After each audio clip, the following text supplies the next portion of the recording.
The boys and girls soccer program at Hillsboro, and listen to the Burro Broadcast Network.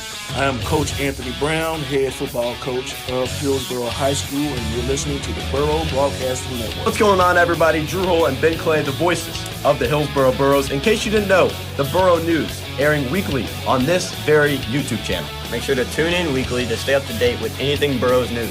All things sports, school, community, weather, and more. Stay in sync with Hillsboro. And go Burros! Play ball!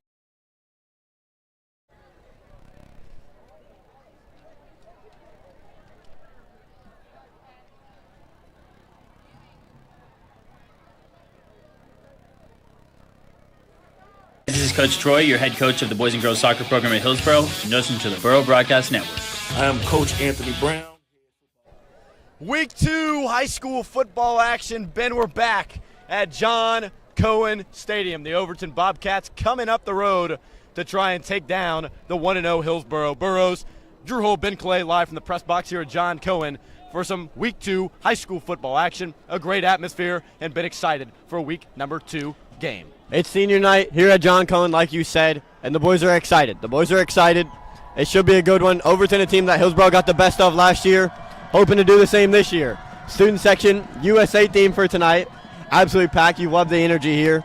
Weather outside, nice, 79, partly cloudy. You know, it's been hot earlier in the week. Teams have taken lighter practices, but the boys are ready to play. Beautiful football weather. Should be in for a good one. The captains tonight for the green and gold, number 67, Markel Ham. He will play some of the game, limited time. He'll make sure to switch out and stay loose.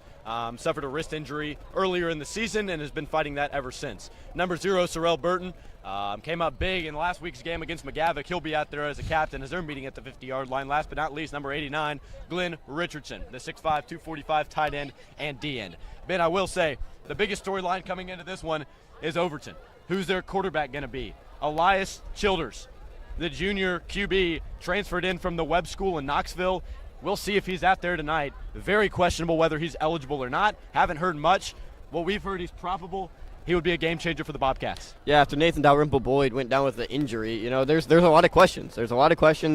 They've got a few other guys on their roster, but really, when you see it, you look a bit over, it's freshman. One senior in Cash Wells, but looks like he's a do-it-all guy. We might see a lot of Wildcat out here. We might see a lot of just packages hoping to run the ball up the middle and get something created, but it is a question for sure. I did mention, obviously, Elias Childers. If he does play, again, game changer, 6'2", 215, quarterback from the Knoxville area. If not him, it's going to be Corbin Kemp or Peter Weber getting the start tonight, and has been mentioned maybe Cash Wells wearing number 9 tonight for Overton as a utility Swiss Army knife. He is a senior.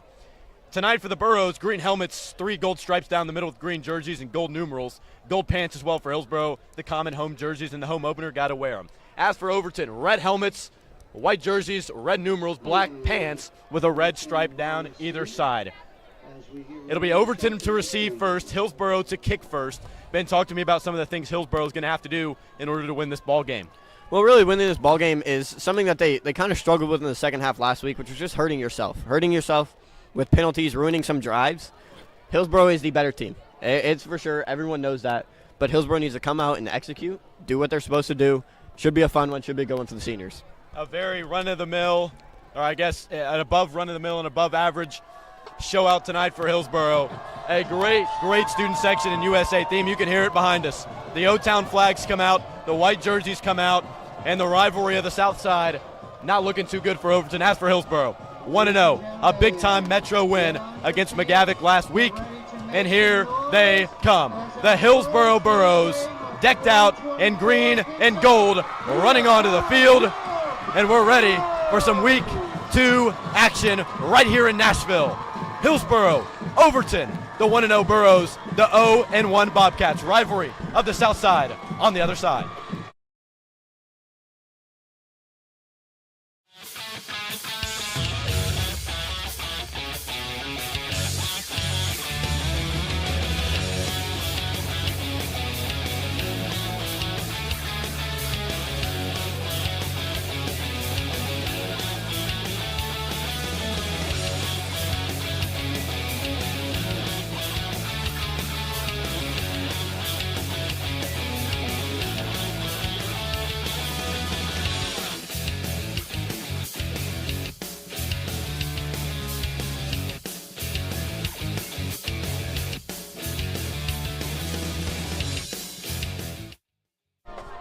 We're back. John Cohen's atmosphere is elite.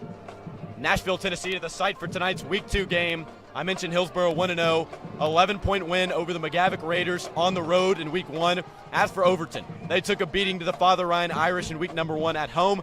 49-7 was the final from just down the road. As I mentioned, a lot of animosity between these two teams. Overton looking to get on the board in the rivalry. It was Hillsboro beating Overton in baseball for the district title. Basketball team sweeping the series. And right now it's Hillsboro all over them. John Farag, the starting kicker, back tonight, and he'll boot this one deep. It'll be on the left side, received back at the 25-yard line, gets it up to the 30, up to the 35, and he's taken down by a cavalry of Burros at the 35-yard line. Here comes the Overton Bobcats onto the field. The Hillsboro defense looking to stay intact, looking to make it happen. Hillsboro coming out with the quarterback. I'm not sure. I believe that's the guy that we're thinking it is. But, Drew, like you said, this atmosphere is going to be a real factor tonight. The band's playing loud, the student section's getting loud, and there's a ton of fans out here. Overton's going to have some pressure on them all game.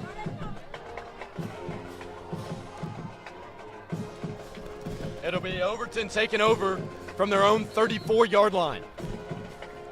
Out of the shotgun, they got 2 men wide to either side of the field. Dropping, looking, Elias Childers down the field.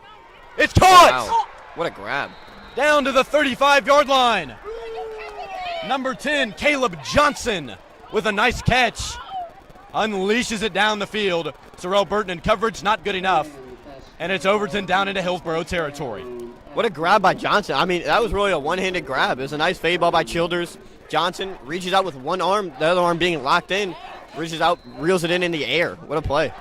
Going to be interesting to see what Childers can do. As I said, his first game out here for the Bobcats. They take a deep shot on play number 1 of the game, Ben. And he's actually going to have to exit the game. Something with his knee pads. And entering the game will be number 18, Peter Webb. Freshman will enter for a play. As I mentioned, they're into Hillsboro territory down at the 32. They move right to left. Weber out of the gun, man to his left.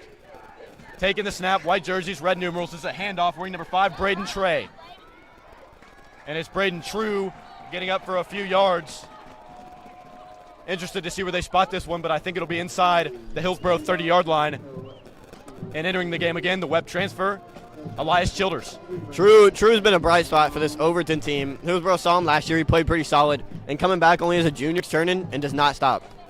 Childers out of the shotgun. He'll look to throw again. The gunslinger gets it complete into the flat. That's number 12, Nick Harris, the tight end who plays both sides of the ball up to the 25-yard line. And it'll be 3rd down and short. Yeah, Childers has looked really good so far. Right there, he took the pressure, threw a little sidearm pass right there to the curl. I mean, you take that automatically, make it a 3rd and about 4. Very doable. So it'll be out of the shotgun. Elias Childers, as I mentioned, wearing number 6 in black and red. Childers fakes it to True, looking across the middle. That's complete once again, but he goes nowhere. Zion Puckett wraps him up at the 25-yard line. Call it 4th down, 3 yards to go with 10:08 to go in the first quarter. Yeah, Nick Harris, a good job just getting out there in the flat, but nice tackle there by the Burros. Seems like Overton's going to keep the offense on the field here. 4th and about 3. Drew, what do you think, run or pass here? I think pass. It's a completely different team with Elias Childers on the field. They're really slinging it with their starting QB, Derry Ample, going down. See if Childers can do it. They're going for it. 4th and 3. Throwing in the flat. Incomplete. Give us the ball back. Childers, in his first game, a crucial incompletion. And it'll be Hillsboro taking over, moving left to right. Ben, we get to see some more of this electric junior QB, Trey Hodges. Yeah, Hodges did a great job last week. You know, Tennessean Player of the Week, made the article. Hodges, a guy that really did do a good job. Give credit to head coach Anthony Brown, rolling him out, getting him comfortable on the run, throwing to those screens, throwing those deep balls. He can make a big difference in this game. Yeah, no doubt about it. As I mentioned, Hillsboro, green helmets, gold numerals with green jerseys. Also gold pants tonight for Hillsboro. Out of the pistol, it'll be Trey Hodges. Braden Hightower will be returning, but to start the game, it looks like it's going to be Dom Hamer. He carries it up the middle for probably a loss of 1 yard. Hamer did a really good job of stepping up for the Burros last weekend against McGavick, and you know he earned that role. I don't blame them for anything. I like Hamer getting started here early. Obviously not what you want, but I like it. Braden Hightower standing down on the near sideline by Coach Anthony Brown.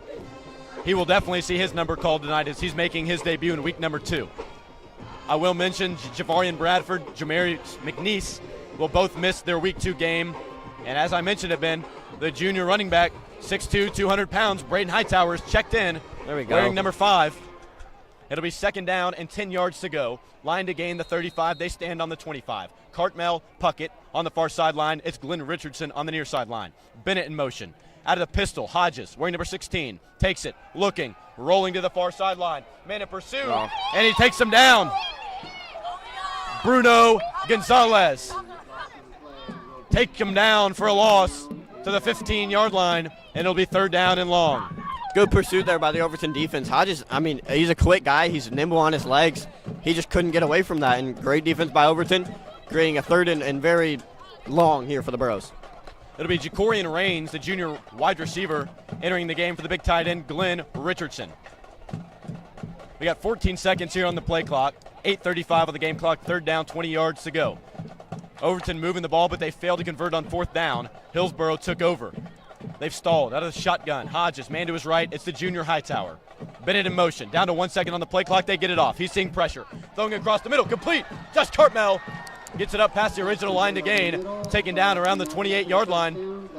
And it's going to be 4th down and 7 yards to go. Forcing a punt for the Burros. I know it's not what you want, but that's a very impactful 3rd down gain there for the Burros. It makes a much easier punt on your punter, Caleb Durnan. And, I mean, just a lot more room for the defense to work with. You know, they would have been pinned back pretty far there. Not a 1st down, but a good game for the Burros. Hodges, instant pressure. Overton brought about 7 guys there, instant pressure. I expect them to be blitzing all night. We talked to Coach Anthony Brown earlier in the week as the punt is away from Caleb Durnan. It's going to be spinning and received. Oh, he fumbled it. He muffed it. He fumbled the ball. Ball's on the ground, and it's finally recovered.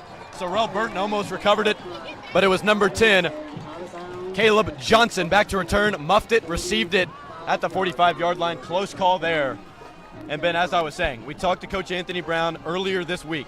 He said Overton's going to do some funky things on defense. They're going to show blitz a lot. Not a bad job picking that up. Nice slant completion to Josh Cartmel. Unfortunately, just can't pick up the 1st down.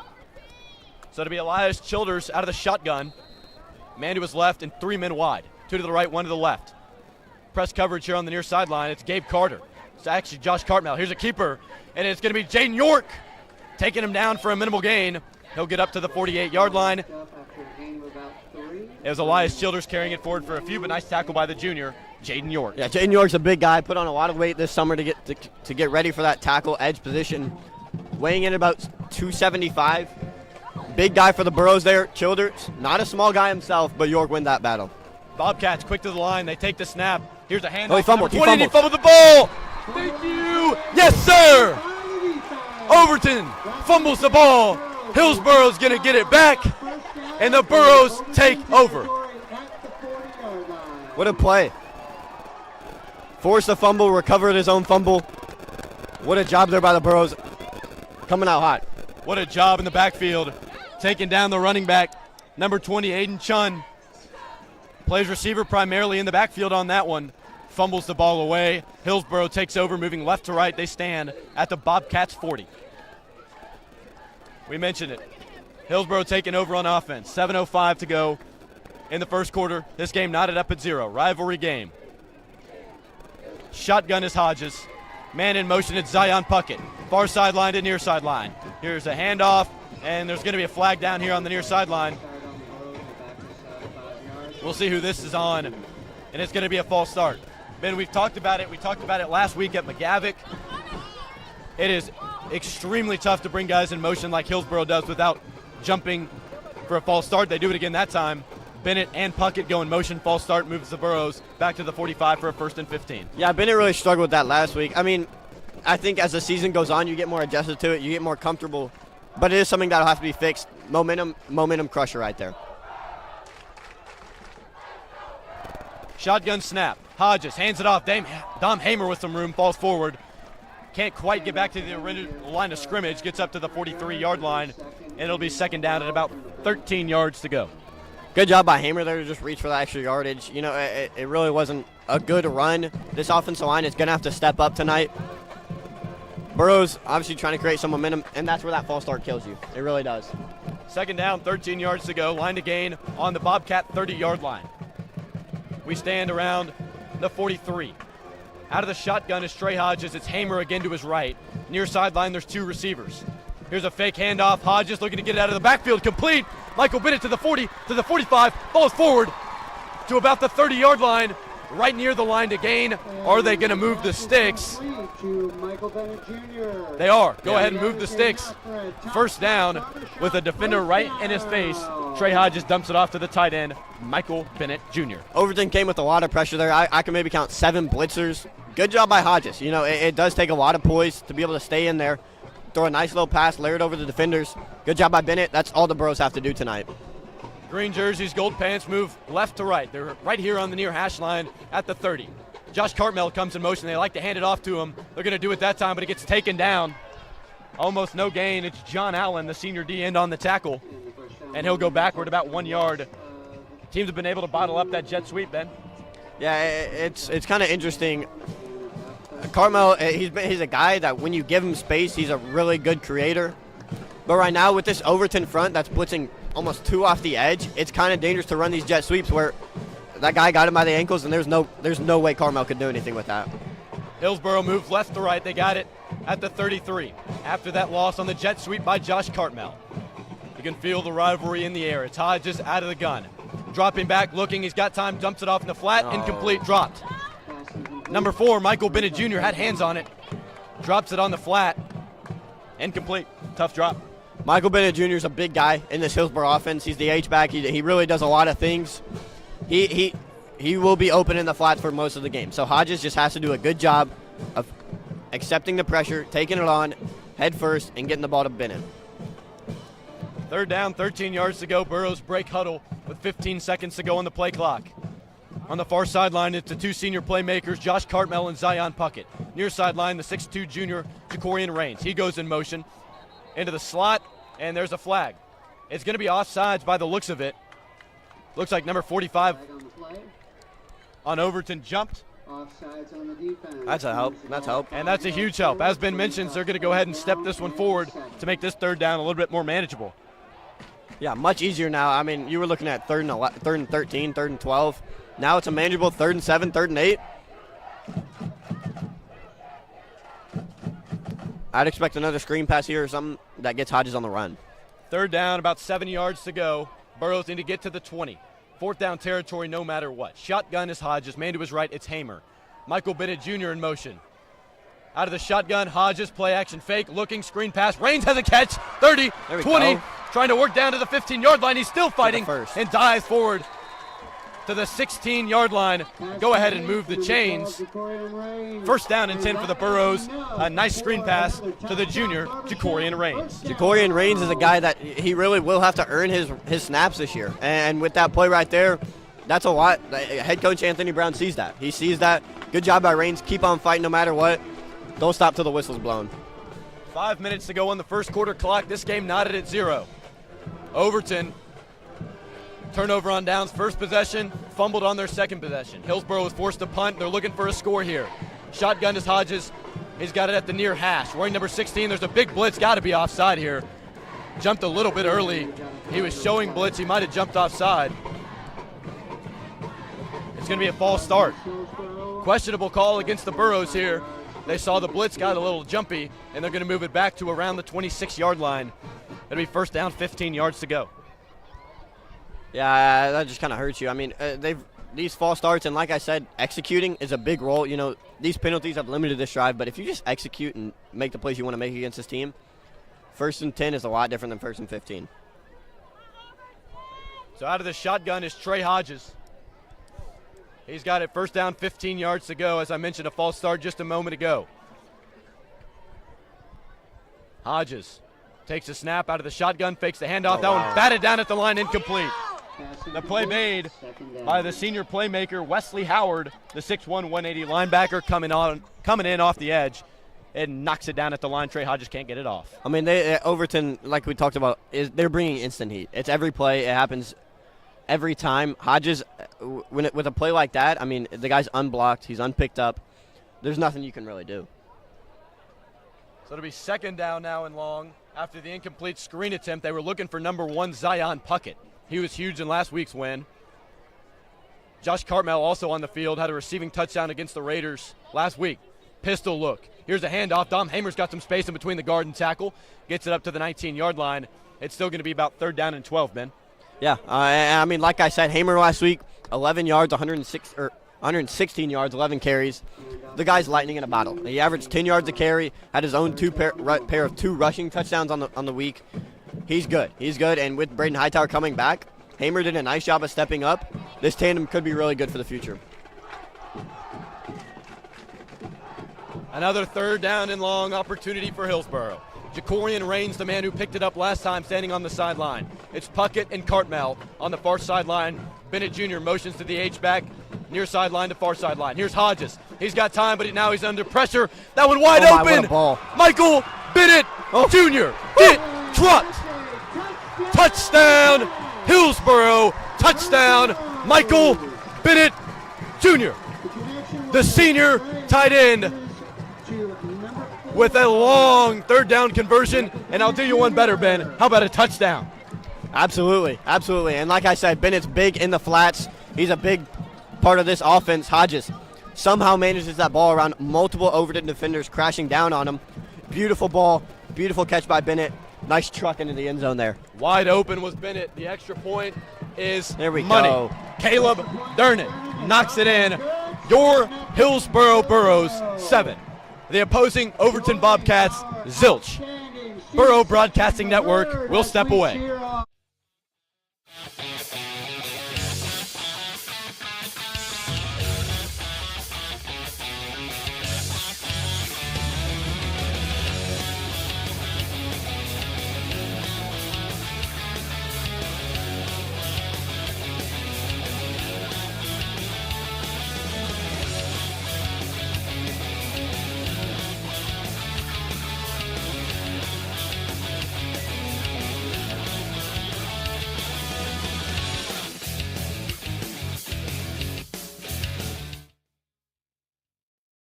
Game. Hillsboro coming off a score. It was Michael Bennett Jr. finding Pater for the first time this season. Trey Hodges finds him wide open, and I'll tell you what, if Overton's going to blitz all night and you can find men wide open like they did on that drive, it's going to be an easy night for this Borough offense. Yeah, it's a weakness to the defense. We saw some strengths early on the first drive with the instant pressure, but weakness is Trey Hodges. Hodges, an elite quarterback on the run. He maneuvers, he finds his own way, and when he can just sling one out to a wide open receiver, it's pretty easy going. This one booted deep. It's going to be Johnson again, who fumbled the last one. He actually catches this one, gets it up around the 30-yard line. Nice tackle. Gabe Carter and Trevor Hobbs, the 2 juniors, getting fired up on special teams. And it'll be the Overton Bobcats taking back over. Elias Childers, see if he can get something cooking here on their 3rd drive of the game. He really hasn't been bad. Elias Childers has looked good. You know, that first drive he looked really good and just made that one unfortunate throw on 4th down. Childers, obviously that last drive hurts, but he's been good, and he can cause some problems for this Burros defense. 3:36 to go. False start. Thank you very much. It's going to be number 21, Blaylock, jumping off sides here on the near sideline. And go ahead and move the Bobcats back 5 yards. They're going to mark the ball at the 26-yard line. Like the student section says, you can't do that. 1st and 15. Childers out of the shotgun, man to his right. 2 men to the near sideline, 1 to the far. Childers takes the snap. He's going to hand it off. He's actually going to keep it off the right tackle. Got room on the far sideline, but he's wrapped up and taken down. Nice tackle by number 53, Eric Thompson Jr. The sophomore D lineman getting some rip and makes a big tackle. He was swallowed up there by Thompson Jr., who already had the previous fumble and recovery. Good job by him so far tonight. He's playing out of his mind. 2nd down, 13 yards to go, ball on the 29. Childers out of the shotgun. He's wearing number 6 tonight. 2 to the near, 1 to the far sideline. Childers takes a snap, going to keep it, going to look to throw, man in his face. He gets it complete over the middle. It's caught by number 81. It's Eder, and he gets it down almost into Borough territory at the 46-yard line. Treater Eder, the sophomore tight end with the reception across the middle. Nice find by Elias Childers. Yeah, Eder only a sophomore, but a big guy, and Childers being a solid quarterback and throwing on these nice plays, it opens up the Overton offense a lot. Here's a handoff. It's going to be Braden True getting it up the middle, and what a nice carry. Zion Puckett meets him in the gap, but he's still pushing. Go ahead and move those chains as Overton has moved into Burrow territory. Greg Abner pacing back and forth here on the near sideline. It's going to be Overton from the Hillsboro 43. Yeah, Braden True's legs do not stop churning. He is moving that Hillsboro defense, and I think that's something that's going to be huge. Overton wins the lines, they win this game, but it really just depends on the trenches. Overton from the Hillsboro 43-yard line. Childers out of the shotgun. The transfer QB hands it off. True once again stiff arms a man, but he actually brings him down. Nice tackle, Michael Bennett Jr. Touchdown, nice open field tackle there. Gets forward for about 2 or 3 to the 40, and it's going to be 2nd down and 7 yards to go for the Bobcats. Yeah, they didn't win that battle there. Nice job by Bennett to find the open gap and just bring him down by anything. And I will tell you, a line out to the street. It's still trying to get into this football game. Rivalry of the South Side. It's a good one. 7-0 Burros. Childers tries to hard count, doesn't get it. Here's a bubble screen into open space. Dropped, incomplete. He was looking for Gonzalez on the near sideline. Could not get it complete. Not a bad throw by Childers, but just dropped.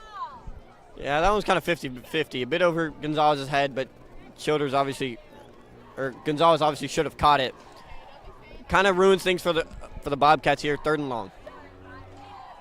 So it'll be 3rd down, about 7, maybe 8 yards to go. Childers out of the shotgun, looking to throw. Number 6 dropping, looking down the field, batted down at the line. It's actually caught by a lineman.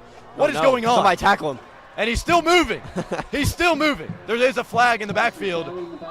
It was batted down by Jaden York, caught by number 74 for Overton. Kalen Wagner, the right guard, was pushing the Burrow defense forward. Seems like there was a lot of illegal things going on there. We'll see what the referees have to say about it. The head referee tonight is Mike Limley, and it's going to be a holding against the Overton Bobcats. So that still could have been illegal touching by Overton. Either way, they move back a few yards. They've got it now from the 50-yard line on the nose. So it's going to be 3rd and 17, as you heard from tonight's public address announcer. And go ahead and roll that clock. 2:03 to play. Childers looking to convert on 3rd and long. Down to 17 on the play clock. The junior QB takes a snap, looking, throwing, looking near sideline, and he's hit. Oh, yeah. Ball's on the ground. Ball's on the ground, and it's pounced on by a Burrow.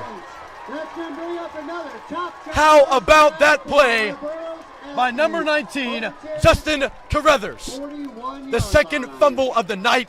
Elias Childers going to field that one in the morning. What a hit. What a recovery by the junior, Jaden York. The Burros pouncing all over the Bobcats tonight. I know it's senior night, but these juniors are coming up clutch too. Just like we saw, Carruthers, York has made some great plays. The juniors are coming up big for the Burros here. Just a great play. Carruthers, 3 tackles last week against McGavick, a guy that's coming to step up. Hillsboro did lose a lot in the linebacker section. He's going to have to step up, and right now he's playing out of his mind. Unreal hit from Carruthers. I just want to mention how hard that hit was. He's getting congratulated on the near sideline by fellow defender Gabe Carter. But it's Hillsboro taking back over on offense, 1:48 to go. They move left to right. Hodges out of the pistol, looking, throwing, complete. Oh. Batted down, incomplete. Jacorian Raines had the hold of it, but it was number 16, Jacob Dansby, the 5'10 senior DB, knocking it out of his hands. 2nd down and 10. Ben, I expect a run. Yeah, those are the ones where I wish we could just see more zip out of Hodges. It's that curl route, and the ball just kind of floats over to the receiver, gives the DB plenty of time to go over there and smack it out of his hands.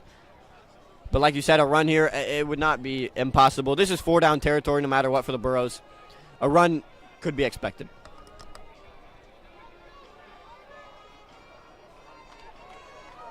So here's Trey Hodges out of the pistol. Let's go Burros coming from the student section. 1:42 to go. Out of the pistol. It is going to be a run. Braden Hightower running forward. What a physical run. Gets it inside the Overton 40-yard line to the 37. And it's going to be 3rd down and 7. Ben, I would be concerned, but with the way this Burrow offense has played on 3rd and long, I feel more confident than ever. And like I said, it's 4-down territory. So, you get 5, you get 4 here. It's still a solid play. Braden Hightower being back is so huge for this offense. Hightower is not scared of contact. He'll run right into your face. Hightower's really big, and he's going to come up big for the Burros in the later half of the season. If you're just now joining us, it's Hillsboro 7, Overton 0, right here from John Cohen Stadium. We got 1:04 to play in the first quarter. Hillsboro getting the ball back on the transfer QB Elias Childers fumble. Here's a play action fake. Hodges forcing pressure on his blind side, and he's going to be wrapped up, dropped way back into Hillsboro territory by Wesley Howard. Former teammates with number 4 for Hillsboro, Michael Bennett Jr. at Father Ryan. Now playing each other here in the rivalry of the South Side, but either way, going to be a clear punt situation for Hillsboro. Yeah, that one hurts. Howard's been huge tonight for the Bobcats, though. Howard, a guy that we saw last year, like I said, make a ton of plays, and so I mean that's just huge. That's huge to get that stop the Boro momentum. Give your offense another chance. Let it get adjusted. Here's a punt from Durnan. That is a high hang time punt. Going to be trying and fielding. Oh my, on he the muffed ground. it again. Did he fumble again? Oh my, he fumbled again. Not so fast.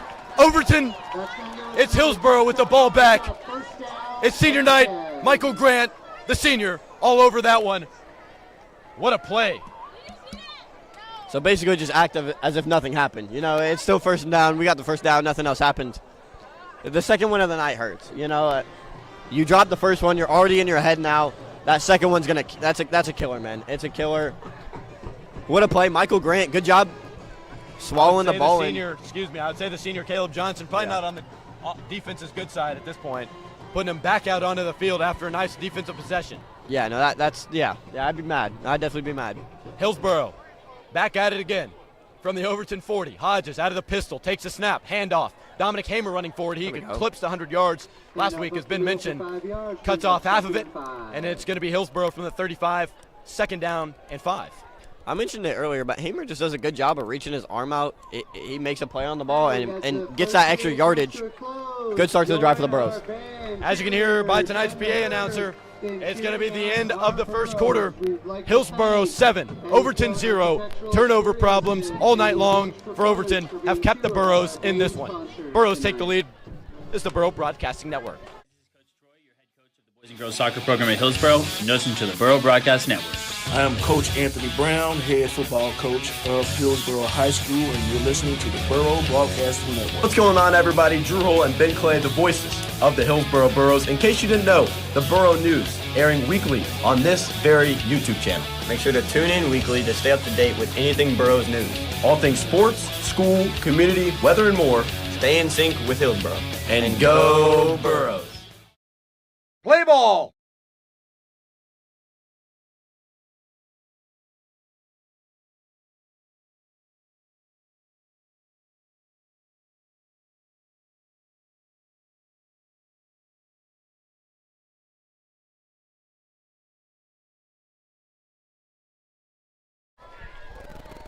So we'll flip sides of the field as we're back here live from John Cohen Stadium. Drew Hull, Ben Clay live for the Borough Broadcasting Network. If you're joining us, we're starting the second quarter. Hillsboro's got a 7-0 lead over the down-the-road rival Overton Bobcats. 3 fumbles from the Bobcats. Hillsboro looking to strike again, though. 2nd and 5 from the Bobcats, 35. They move right to left now. Give me an offsides, they won't get it. Here's a handoff up the middle. Hamer being chased down and brought down after about 1 yard. The junior, number 7, a tough runner, can only get 1 there. Yeah, like you said, Nick Harris off the edge got a really nice jump there. I'm not sure if that was illegal or not, but a nice jump out of him nonetheless.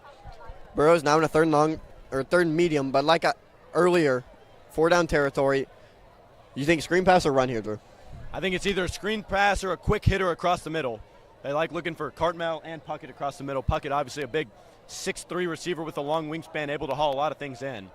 Saw last week. I mean, a slant pass perfectly placed by Trey Hodges. We'll see if they do it again.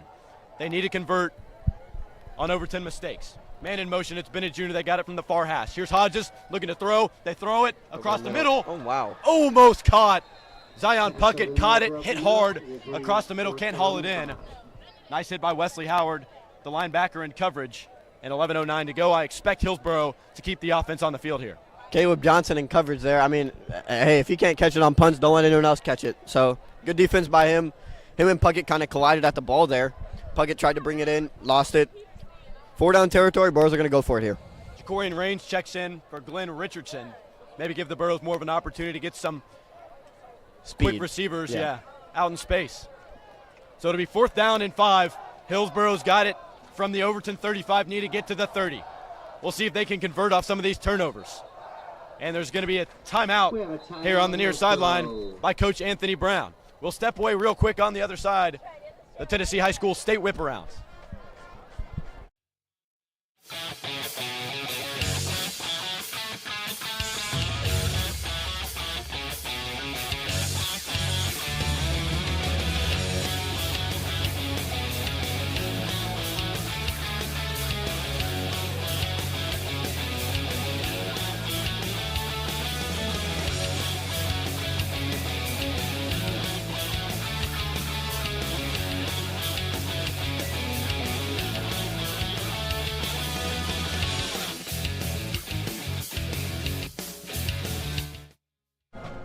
Back from John Cohen Stadium. A few games going on around the state. Some big games. Maryville leading Knox Central and East Tennessee. Powell up on Farragut 14-0. West beating the Clinton Dragons 17-3. Red Bank leading Ray County 14-7. Try and get into some of the Middle Tennessee games here when we get back to it. CPA also leading Pearl Cone 14-0. Pearl Cone dropped a big one to MBA back in week 1. As for Hillsboro, a big 4th down conversion here. 4th and 5 from the Overton 35-yard line. Hodges looking to throw. He steps up in the pocket, and he's sacked. Number 30, Bowers. And the Bobcats will take back over, moving left to right. Hillsboro's got to start executing off some of these turnovers, Ben. Yeah, that Overton pressure, it's a problem. And right there it causes that problem. Hodges just... When you try to get these step back plays in or drop back plays in, the offensive line, you can't even really get mad at them. It takes a lot to block 7 guys. It's a 5-on-7. You're down a man or down 2 men. Just couldn't hold him back there. So it'll be Childers out of the shotgun for the Bobcats. Here's Childers throwing far sideline. That's caught, and what a tackle! That's Sorrell Burton in on the tackle. It's caught by Caleb Johnson, a rare occurrence. Okay. And with 10:52 to go in the second quarter, it'll be 2nd down and 4 for the Bobcats. Yeah, Burton, a guy that his defense was huge last week. Good tackle there. Way to read the curl. He also had a receiving touchdown last week for Hillsboro. Out of the shotgun, Childers. They try and go quickly. That's going to be kept by Childers. He's got some space up the middle. Zion Puckett, what a hit, though. Oh, he fumbled. Ball's on the ground. He was down. They call him down. Wow. Really close call. Michael Grant, Zion Puckett, Sorrell Burton, all in on the stop. Down at the Burrow 45-yard line, they rule him down. Would have been the 4th fumble tonight for Overton. But it'll be 1st down and 10 now for the black and red. Good strong run by Childers there. Childers, once again, Burrows showing heat. Taking the snap, looking, throwing. He's actually going to be sacked!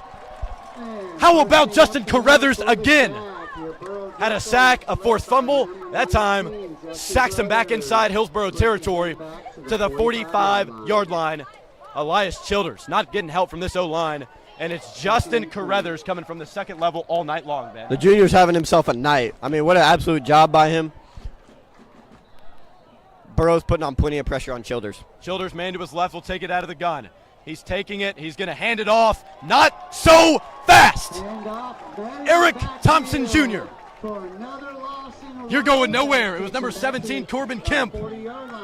The true freshman gets slung down back at the Overton 40-yard line. The line to gain at the Hillsboro 36. As I like to say, Ben, 3rd in Davidson County. These juniors are taking it away from the seniors, man. The juniors are having a great night. Along with these seniors, the Burros are playing great overall. But these juniors are really making these highlight plays and stepping up. Eric Thompson Jr. Out of the shotgun. Childers has 3 men to the near sideline. Throwing across the middle. It's going to be a slip screen. Oh, it's wow. going to be caught by Kemp. Kemp's got some space. Gets it to the 50. Cuts up field. Oh. And he's taken down by number 10, Carrion Woodruff. Came up big in last week's game with 7 tackles. And they're going to punt. They're still behind the sticks, Ben. It's going to be 4th down and 11. Yeah, that one just sucks. They actually might. Yeah, they're bringing on the punt team here. I think it's smart. I think the Burros offense hasn't really been able to adjust against this really just pressure defense. Pin them back deep. Maybe you can get the ball in really good territory. Been a low-scoring game. You're just now joining us, Hillsboro Overton, week 2 of the high school football season. 8:44 to go in the second quarter. 7-0 Burros. Overton on to punt. Back to return to Zion Puckett. He stands back at his own 10. Punting from left to right, almost blocked. And you're just going to have to let that one hop into the end zone, fielded by Puckett. He has some space. Doesn't care. To the 15. He doesn't to the 20, care. To the 30. He's got it down to the 35-yard line. Tripped up and dropped, but a 20-yard return. He looked dead to rights, makes a man miss. And the athletic senior, Zion Puckett, had me at a loss for words with the play that he had there. Yeah, I mean, both of us were like, please just let it go. He saw that space, took it up the right side of the field. Great play by Puckett there. 8:28 to go in the second quarter. Hillsboro with the touchdown on the day was Michael Bennett Jr. with a it was really like a 25-yard touchdown reception by the junior. Trey Hodges throwing it to Michael Bennett. Now it'll be Hillsboro from their own 35. Looking to try and get this Bobcats defense on their heels. Tight formation, 2 men wide to the right, one's in the slot. Sorrell Burton motioned into the backfield, and he is going to be dropped. In on the original stop, number 5, Braden True. The inside linebacker standing 5'9", 175. Takes down Burton. And Ben, really nothing shaking for the green and gold tonight on offense. No, besides that one drive, I mean, it's been pretty stale. It's just a struggle when Hodges excels in getting outside the pocket, and Overton's bringing 2 blitzers off the edge every time. He just doesn't have that ability, and running the ball hasn't worked either. I'll continue to harp on it. A great showing tonight from the Burros. Phenomenal student show out, taking up about 3 rows here. Band's playing great. Cheerleaders back at it. Definitely high school football season. Hillsboro leading 7-0. Second down and long. Here's a fake handoff. Hodges throws it. It's caught. Sorrell Burton to the 30, to the 35, pushing forward to the 40, where he's taken down. Third down and manageable now, Ben, for the Burros. That's a really good gain there by Burton. He was wrapped around the right legs at about the 35, managed his way up to the 40-yard line, makes it a lot simpler 3rd and 5 for the Burros. They've got it from the 40 line to gain right at the 45-yard line. The green and gold move right to left. Green helmets, gold stripes right down the middle. Green jerseys, gold numerals, and Burros across the front, gold pants. As for Overton, red helmets, white jerseys, red numerals, black pants. Out of the shotgun, number 16, Hodges sends a man in motion. 2 men to the near sideline. Hodges takes the snap, looking to convert. Thrown, batted down, caught. Michael Bennett cuts it up the field. Ow. What a play to the 50, taken down inside Bobcat territory. Ben, caught off the tip by Bennett Jr., almost on his knees. Cuts up the field, puts a foot in the ground. First down for the Burros. Gives him Bennett Jr., that's an interesting one where you catch that tip ball and you have no idea what's going on around you. Bennett Jr. somehow feels that defender, spins to his right up the middle of the field, somehow gets that first down. 6:45 to go in the first half. Hillsboro driving. Braden Hightower, the junior, checked into the game in the backfield. The near sideline is Puckett and Cartmel. Man in motion. It's Bennett Jr. He's been huge tonight. Here's a handoff up the middle. Hightower trying to find some space, can't find it. And he's wrapped up in the backfield. It's like 5 different Bobcats in on the stop, but it might be a face mask. We got a flag on the play. Flag came flying in on the near sideline. It was the line judge, Frederick Teague, throwing the flag. He was standing right at the 50. Bobcats don't like to call. Face mask, as I said, moves the ball forward for the green and gold. That's nice. And that's going to be a huge chunk of yards for Hillsboro. A lot of yards that Overton really does not want to give up with this Burros offense that hasn't been doing too well. You're already putting them deep in your own territory now after punting the ball, hoping to get a stop in their own. Bobcats struggling to stop the Burros here this drive. Burros break huddle, 20 seconds on the play clock, 6:15 and ticking on the game clock. Burros 7. They're up on the Overton Bobcats here at home. Man in motion. Here's a handoff. Trey Hodges up the middle. Dom Hamer still running. Tough run. Going to make it a close call. And the 37-yard line. Still waiting on the move the chain signal on the far sideline. It looks like they don't want it. How is that? The ball's over the line. So I guess 3rd down and inches. Sure. Not going to be too tough here. Here's a handoff up the middle. Hamer's got space. Doesn't matter anyways. Deep inside the Bobcat territory at the 30. Tackled down by number 8, Bruno Gonzalez. But been a solid run by the junior, Dom Hamer. First and 10 for the Burros. It might not be a first. There was a flag. The flag on the near side here.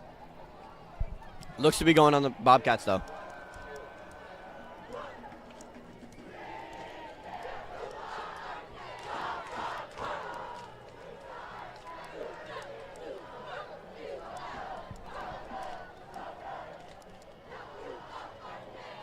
Soaking it all in, John Cohen Stadium. Feeling good tonight. Their Burros up 7-0 on the rival Overton Bobcats. Looking to completely sweep the series in all sports. That ball. This is going to be a personal foul against Overton. Looks like maybe some pushing and shoving after the play for the Bobcats is going to move the ball forward for the Burros. You love to see it. We'll see where this ball ends up. Moving us closer to the goal line. And it's going to be moved to the 15. So Hillsboro's got it into the Overton red zone. And it's going to be first down and 10 yards to go. 5:32 to go. Sorry to cut you off. No, you're good. I believe it was Elijah Irvin there. He got in a kind of a tussle there with Zion Puckett on the near side sideline. I guess there was some hands thrown, some extracurriculars there. It's going to cost the Bobcats. Out of the shotgun, Hodges. Dom Hamer joins him in the backfield. Near sideline is Puckett, far sideline. The two seniors, Josh Cartmell and Terrell Burton. Rolling out, man in his face, gets it complete. Michael Bennett Jr. to the 10-yard line, makes a man miss, and he's down inside the 5. Michael Bennett Jr. been open all night, has made his mark all night, and it's going to be close, but it should be second down or maybe first down and goal. And it is. First and goal, Burrows! Hodges once again finds his guy in the flat. Michael Bennett Jr. does a nice stutter step, juke move to the right sideline, finds the edge, gets that first down for the Burros.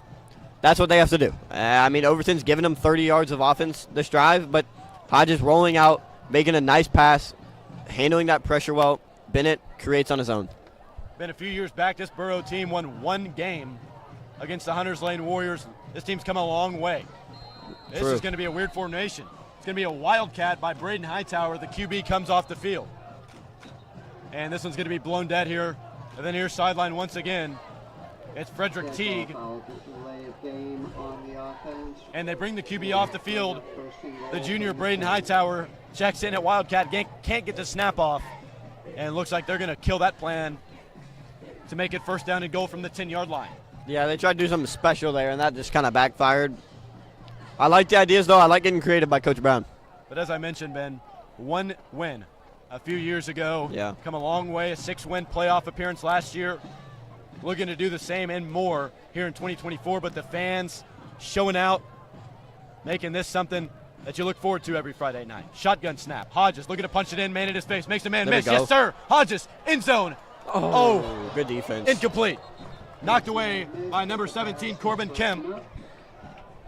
Bennett Jr. was the intended receiver. Had a foot in the end zone, foot just outside of it. Would have been a touchdown. Knocked down by the freshman Kemp. Yeah, good defense by Kemp there. Hodges got outside the pocket, but Kemp just a nice job reading his eyes, getting to that receiver or getting to that ball before the receiver could.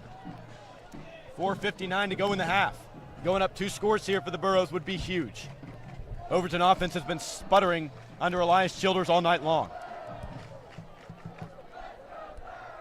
Hillsboro moves right to left. They lead 7-0. They've got it second down and goal from the Bobcat 10. Another play blown dead. This looks like it might be a timeout, and it is. Timeout, Hillsboro. It's going to be a timeout by Coach Anthony Brown and the Burros.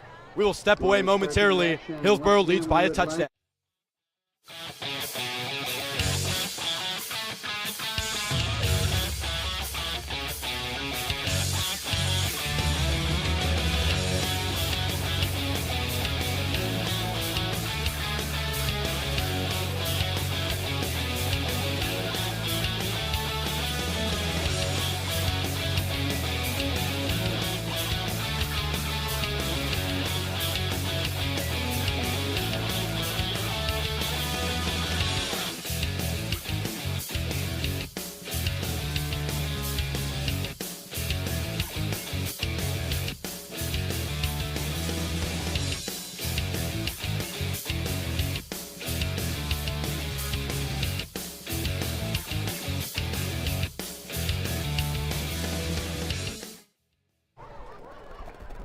Timeout has concluded. Coach Anthony Brown wanted to talk it over. We'll see if they can convert They need to. 7-0 Hillsboro. Man in motion, it's Bennett Jr. Takes a snap. Hodges actually has some time. Looking in a flat, Michael Bennett Jr. can't haul it in. Pass out wide, incomplete. Brutal drop by number 4, Michael Bennett Jr. And incomplete. Burros looking at 3rd and goal. Jacorion Rain seems to have some cramps here. Yeah, Rain's down. Hurt. Yeah, inside the 5-yard line, right at the goal line. Yeah, he's grabbing that calf. We have a timeout for an injured Burrow on the field. It'll be trainer Amber out there to look at it. We got 4:54 to go here in the quarter. Hillsboro sitting at 1-0. Picked up a big-time win, a gritty win back in week number 1 against the McGavock Raiders, looking to do the same here. As we continue to move down the statewide scoreboard, out in Knoxville, it's Bearden and Alcoa tied up at 14. Morristown East and Hardin Valley knotted up at 10. Gibbs leading Knoxville Hall 16-3. It's Station Camp and Gallatin out in Sumner County. That game's tied up at 7. Ravenwood over the Metro Cane Ridge Ravens 27-0. Pearl Cone, as I mentioned, trailing CPA. East Robertson trailing Houston County. McKenzie over Dresden. And as we get more updates, as Wood Buchanan leading Brainerd 36-0. Grace Christian Academy of Knoxville leading York Institute in their home opener 27-6 at halftime. And Ensworth beating down MBA in a private school showdown 21-0. Then it was Lipscomb Academy playing Thompson from Alabama last night. Couldn't pull out the win. They dropped to 0-2. Mustangs right around the corner. Well, Mustangs can't even make the playoffs, so, you know, they've got some decent players in Tav Schaefer, Cam Blivens, Chauncey Gooden, but those guys, it's just kind of a struggle over there. Unfortunate for them. See if the Burros can punch it in. 3rd down and goal. Hodges sends a man out wide. It's Braden Hightower. See if they can mess this coverage up. Here's Hodges looking to throw, forcing pressure. Oh, no. Markel Ham gives up a blindside sack, and it's number 12, Nick Harris, bringing him down in the backfield, down around the 19-yard line. It's 7-0. Hillsboro leading this one by a touchdown still. 4.5 minutes to play. I mean, that pressure is just a problem. It's a problem on a play like that has to develop. It's very difficult for him. Fourth and very long, and it looks like the Burros are going to go for this. I mean, you almost have to maybe try and make something happen. If you don't get it, pin Overton deep with only 4 minutes to go in the half. But as been mentioned, it's going to be a long 3rd and goal. Oh, no. 3rd and goal from the 19. They bring pressure, incomplete. Knocked down at the line. Wesley Howard fired up.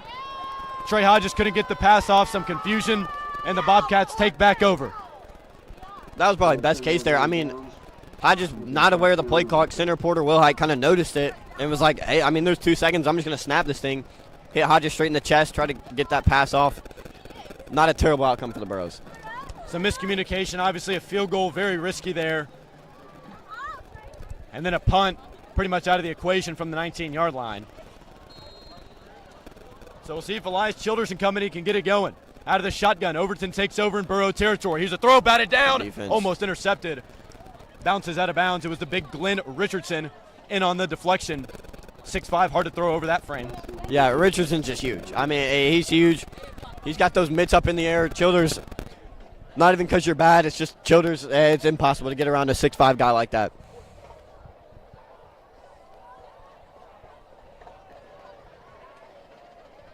So we're down to 4 minutes to play here. Hillsboro 7, Overton 0. 2nd and 10. Childers looking to throw. That one's going to be caught in space. Does not matter. Michael Bennett Jr. has had a great game. It was caught by Nick Harris, who had a big tackle on defense. That time around, it's going to be the Bobcats losing some yards to make it 3rd down and 11, way deep inside green and gold territory. Harris is a big guy. I like them getting him open in the flats, but Michael Bennett Jr. doesn't care about how big you are.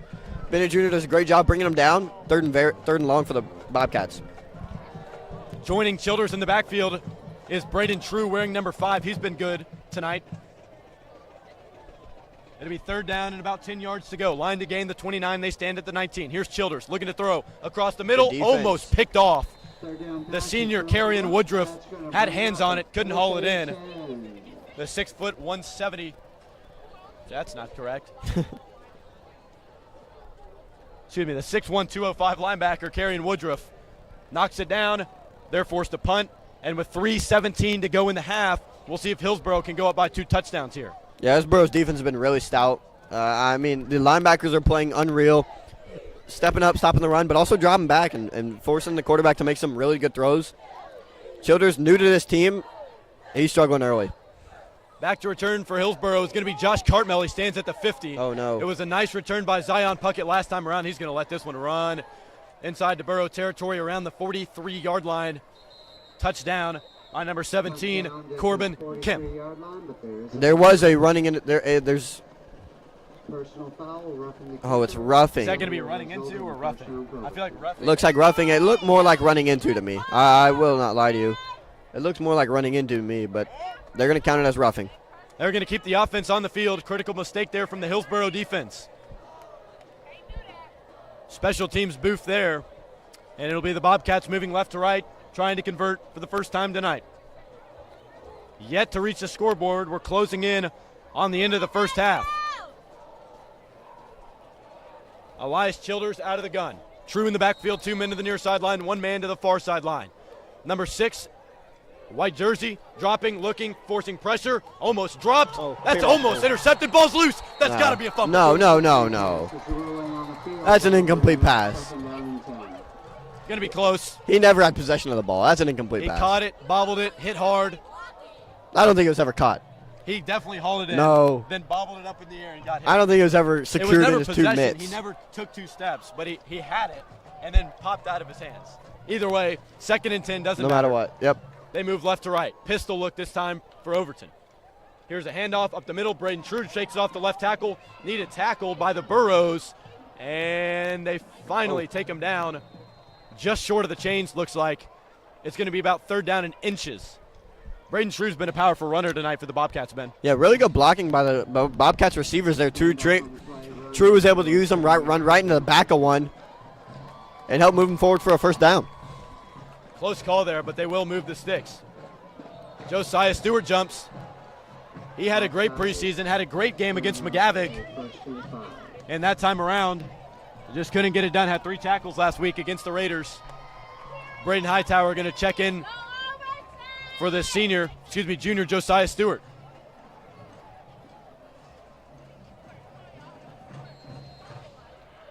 So it'll be 1st down and 5. Line to gain the 46. Throwing deep, got a man open. That's caught, and he's knocked down at the 20.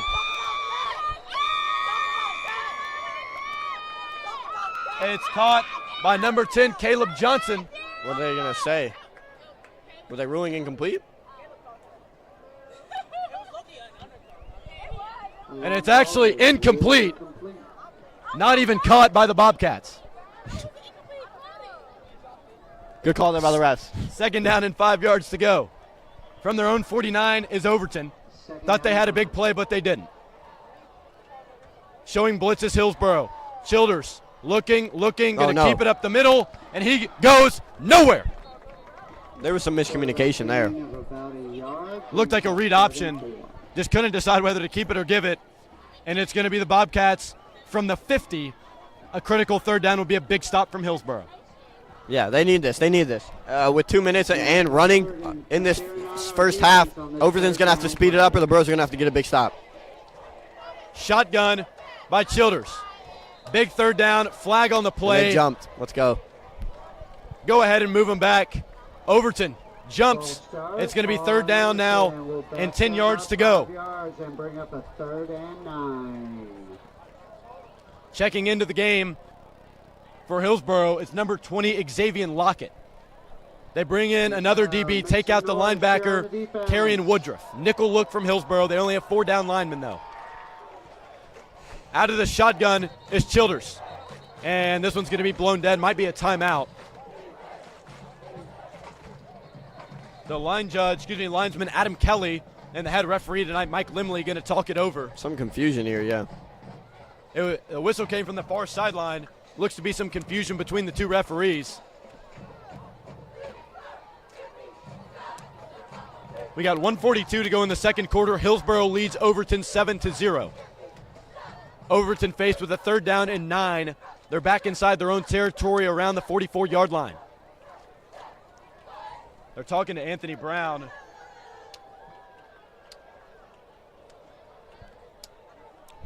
Is it a penalty or? And nothing's going to change. Looked like they just had a talk to Coach Anthony Brown about something. 3rd down and 9. Terrell Burton coming into the game at corner for Hillsboro. All the DBs playing right at the sticks. Looking to throw. Childers. Caught by Braden True. Going to need an open field tackle. Can't get it past the sticks. Inside the 40-yard line. Down to around the 39. Where the Bobcats are taken down. It's going to be 1st down and 10 for Overton. Childers did a really good job there, somehow maneuvering that ball to True under the pressure. Burros switched up. They were in that 5-2. Now they're bringing 3 back to the 5-yard lineman that we see. Here's Childers looking to throw. Coming off the edges. Hightower. Sacked. Oh.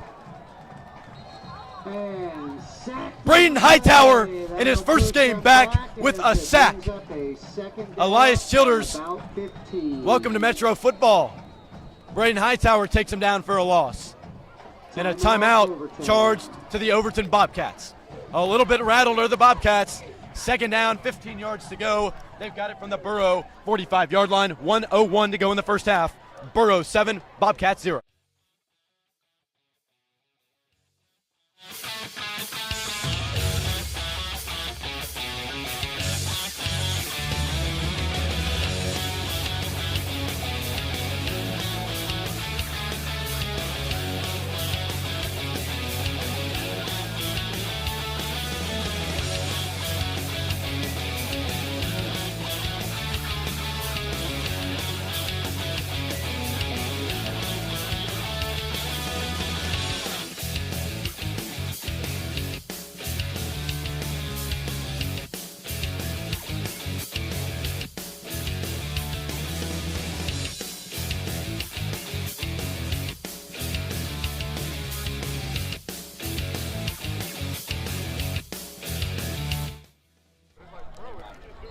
Here comes a 2nd down and long. We're back from John Cohen Stadium.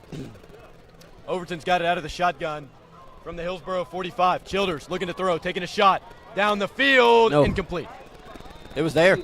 Launched over the intended receiver, Caleb Johnson, the 6-foot senior, just overshot. Elias Childers not on target. 3rd down.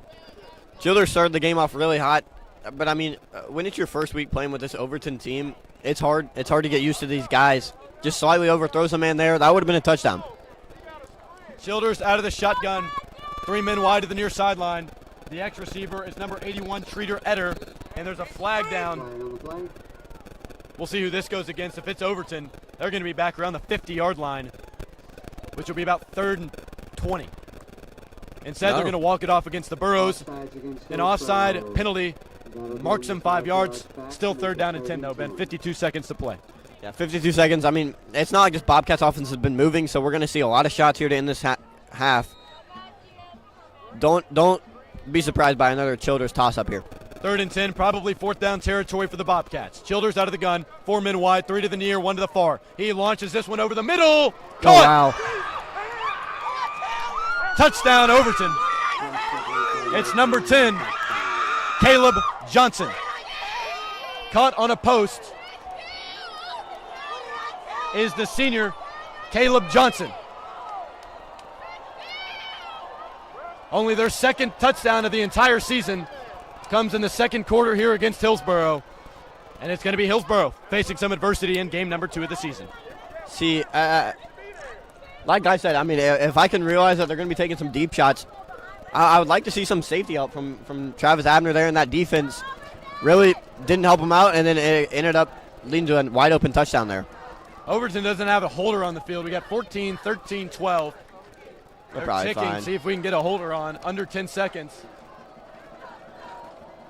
A missed extra point would obviously keep the Burros ahead. This one is going to be good.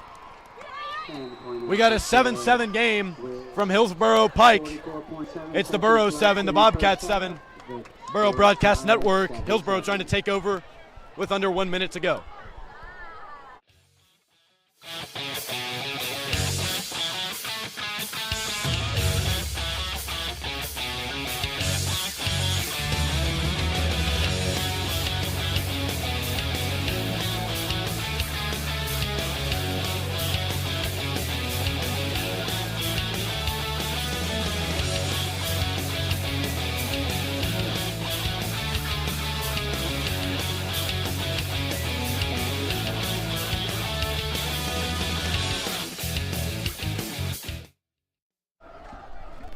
Overton trotting back on the field following a long touchdown pass from Elias Childers to Caleb Johnson. It'll now be Hillsboro faced with some adversity, as I mentioned, 45 seconds to play. They move right to left, trying to get back on top of the Bobcats here in week 2. Hillsboro green helmets, gold stripes down the middle, green jerseys, gold numerals, and gold pants. For Overton, red helmets, white jerseys, red numerals, black pants.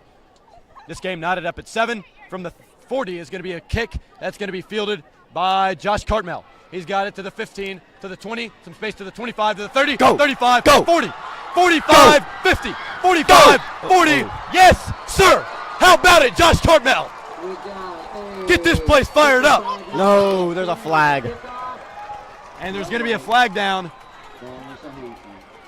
Probably, as I hate to say it, against the Burros. Interested to see who they flag here. That hurts. And it's going to be holding against the Burros. So they'll mark him back a few yards. Either way, an electric return there from Cartmell. Just got a little bit of illegal help on that one. What a run by Cartmell. Sorry. With the blitzes that we've seen from Overton tonight, definitely an opportunity for Hillsboro to spark a big play.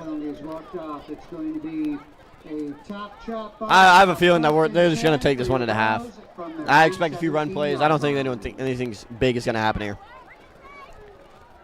Might have been called on number 53, Eric Thompson Jr. He's been good, but just got called for a hold there. So they've got it from their own 15, looks like, after that holding call. And Ben, you might have mentioned it. Might just go ahead and run this one out. It is Hodges out of the shotgun, 3 men wide, 2 to the near sideline. It's Hobbs and Puckett. Far sideline looks to be Sorrell Burton. Number 16, Hodges, out of the gun, sends a man in motion. Oh, wow. And we got a flag. Is that a false start? It is. False start.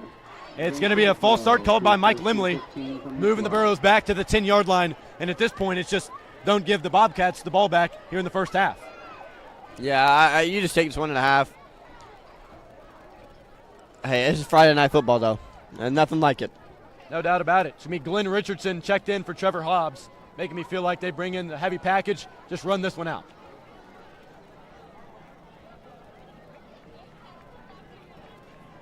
Zion Puckett's got a mismatch here on the near sideline. They're pointing at him. See if they try and launch this one to him. Out of the shotgun, Hodges, man in the backfield with them. Here's a handoff. Yeah, Hightower just going to run this one forward. Picks up nothing. And as we're down inside, 25 seconds to play here in the second quarter. They could just not run another play. We got 33 seconds on the play clock. I think they might just let this one run out. Overton's not calling timeouts. I'd assume this one just goes to half. So a 7-7 first half from what we've seen tonight. Hillsboro and Overton, a rivalry game, knotted up at 7. Going to be an interesting second half. We're going to hit a quick break. When we come back, we'll be gearing up for second half football here on Hillsboro Pike. Hillsboro 7, Bobcats 7, Drew Hole, Ben Clay live from the Borough Broadcasting Network.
Welcome back to John Cohen Stadium. Drew Hull, Ben Clay, live from the Skybox here in the beautiful city of Nashville. 8:20 p.m., but the Burros are still battling. We got a 7-7 game at halftime. Bobcats right down the road. Burros, Bobcats, some animosity. This game's showing it all. The new QB in town for Overton, Elias Childers, has looked pretty good tonight, but only one touchdown on the board. It was a post route complete to Caleb Johnson. As for the Burros, been sputtering offensively. Overton has brought a lot of blitzes at the Burros. Trey Hodges stayed poised and completed a 20-yard pass to Michael Bennett Jr. earlier in this one. But as we get closer to second half action, Ben, what are some things the Burros need to improve upon heading in to the back half of this game? Halftime's for adjustments, and I really think the Burros do need to adjust this offense. They're really designing plays here that Hodges needs time for. He needs time. He needs to be able to get to the edge. And when these linebackers blitz come, he can't do that. He can't do that. It limits his ability. I think we need to find out a way for Hodges to either stay in the pocket or truly get a nice blocker out there like Michael Bennett out there to block that edge, make those plays happen. I think one of the ways you could burn this defense is kind of what Overton has been doing. Let the defenders get to you, throw a slip screen to Hightower or Hamer out of the backfield, let those guys cook in open space. With all those defenders past you, it's going to be tough to execute if you're Overton. Next week, for the Hillsboro Burros, they will travel to Smyrna to take on the Stewart's Creek Redhawks. Me and Ben will not be in attendance for that game. Unfortunately, you'll have to keep up on Max Preps, Coach T, or one of those sites. But after that, it's the Hillsboro Burros returning home to take on the Cane Ridge Ravens. That is technically a non-district game, but a big game, which I'm sure will have a lot of turnout here at John Cohen Stadium. That's Friday, September the 13th. After that, back-to-back road games for the Burros, Kenwood and James Lawson, before returning home for Nolensville, going on the road to Page, homecoming against Glencliff on October 24th, and then an away game to conclude the season against the Centennial Cougars. So we got about 2 minutes remaining in halftime, Ben. Talk to me a little bit about what you've seen out of Overton so far. Take a look down their schedule, see what they've got going. Overton's they've got a difficult schedule. Obviously, this week they're playing Hillsboro. Next week they head to East. They head to East Nashville Magnet, a good, solid football team over there. You get McGavick, a team that Hillsboro struggled with. Overton probably ought to be a really good game. You get to Ravenwood, Brentwood, Independence, Summit, Franklin, Stratford in between that. I mean, that's the outlier definitely there. But you face a lot of really good teams. Head coach Ron Lambert really loaded this schedule up. I mean, they are playing some really competitive teams out here. Very tough district for the Bobcats, obviously having to take on Summit, Independence, Brentwood, Ravenwood, and Franklin, all part of that district. As for Hillsboro, their region, their district contains Glencliff, James Lawson, Nolensville, Page, and Centennial.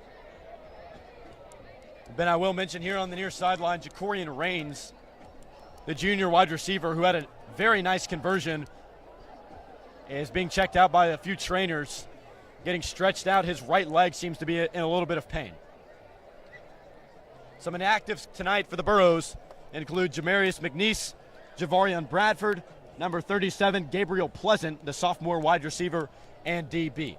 Braden Hightower returned for tonight's game. Markel Ham, who is kind of questionable coming in, has played a significant amount of snaps. And it looks like the Burros are almost back to full strength this next week. As they travel to Stewart's Creek, they're going to need everybody that they can get to win that one against a very competent Stewart's Creek Redhawks team. Yep. We're closing in on the second half beginning here as the clock's hit 0 on the halftime timer. And it's going to be the green and gold, the black and red, heading to their respective sidelines. It should be Hillsboro to receive the second half. Obviously, Overton got the ball first in the first half. Ben, I'm imagining some kind of script, some kind of game plan coming into the first drive that was communicated from Coach Brown and the coaching staff to Trey Hodges in this Burro offense. You're absolutely right. And I mean, it was a good time for Brown. I mean, the game's 7-7. Your defense has played unreal. You score a touchdown here, and you're sitting very comfortable. You know, you're sitting very comfortable. To put up points is huge. No matter what it is, to put up points is going to be absolutely huge. This Burro team coming out hot would be an excellent help. Would be absolutely phenomenal from what seemed to be a pretty stagnant game from both offenses, including Overton. 12-minute quarters, and it will be Hillsboro back to receive. They'll move right to left in the second half. If you're just now joining us, we got a 7-7 game and a rivalry matchup between the Overton Bobcats, who are visiting, and the hometown Hillsboro Burros. Drew Hill, Ben Clay live for Burrow Broadcasting Network. Hillsboro back to receive the second half kickoff. Green helmets with gold stripes, green jerseys, gold numerals, and gold pants for the Burros. For the Bobcats, red helmets, white jerseys, red numerals, black pants with a red stripe down the side. Back to return for the Burros, Zion Puckett and Josh Cartmell. They stand back at the 10-yard line. Expected to come to Cartmell, but both guys have had excellent returns tonight. One of them, unfortunately, taken back by a holding. And they're going to try an onside kick. This one being kicked up the middle, and this one's still on the loose, recovered. Nice play by Gabe Carter. They were huddled up, broke the huddle immediately, tried a nice little onside kick right up the middle of the field. A great recovery by Gabe Carter with his back turn to the defense to give the Burros possession. I mean, I don't hate the idea, but I feel like that was slightly obvious. You know, you have all guys lined right over the ball, and they were waiting for something. So the kicker runs up, obviously. Nice roller, but I mean, I think that was kind of obvious. Burros could kind of expect that. The green and gold move right to left. They've got it from their own 30-yard line where Carter recovered that onside kick. Hodges a pistol look with 3 men wide, 2 to the far sideline, 1 to the near. That's Hodges left. Shotgun, number 16, taking the snap, rolling right, facing pressure, throwing, open. Is that caught? No. It is not. Incomplete. He was looking for the 5'10 junior Josh Cartmell around the 35-yard line. The out route is knocked away from Cartmell. Positive is that Hodges was able to get out of the pocket and roll to his right. A lot of guys over there, a lot of people in a compact area. So to be Hillsboro with 15 seconds on the play clock, still huddled up. We got 11:48 to go in the third quarter. It'll be second down and 10 yards to go. Hillsboro's got it from their own 30. Man in motion is Bennett Jr. per usual. Shotgun snap. Hodges hands it off up the middle. Still nothing going in the run game. Dom Hamer falls forward. The junior does a good job of that, but it's going to be about third down and 9. Maybe a yard at most. We're going to be. I mean, I mentioned it earlier. It's a 7-on-5 for this offensive line. So if Hamer isn't able to break 2 tackles, it really is an unfair advantage for the Burros there. They're going to have to figure something out. Burros just need a second of protection, pick up that blitz, maybe try and bomb the Bobcats deep at some point. They've had men wide open. I mean, Bennett Jr. on his touchdown reception back in the first quarter, wide open. He's been open a few times tonight. Again, Bobcats showing blitz. They got about 8 men looking like they're coming down on Hodges. Shotgun, Hodges facing the pressure, rolling right. He's got open field. He's going to try and take off to the 30, 35, banged out of bounds. And a flag. Thank you. Don't know what you're talking about. We'll take those 15 yards. Hodges smacked out of bounds, trying to get out. It was number 16, Jacob Dansby, with a costly mistake that'll walk the Burros forward. Big time mistake. If he would have just ran out of bounds, Hillsboro would have been forced to punt. Instead, they extend this Burros drive. And an unsportsmanlike conduct penalty, Ben. Clear. Yeah, really clear. Just unfortunate. Hodges about to step out of bounds. Just couldn't hold himself back, and that's going to cost him. That's a killer. I mean, they had the Burros fully stopped in their tracks. That one really hurts. Something we've seen from a few of these Metro teams. Obviously, last week, McGavick had Hillsboro stopped up. Unsportsmanlike conduct penalty extended the drive for the Burros. This time around, the Bobcats with a late hit.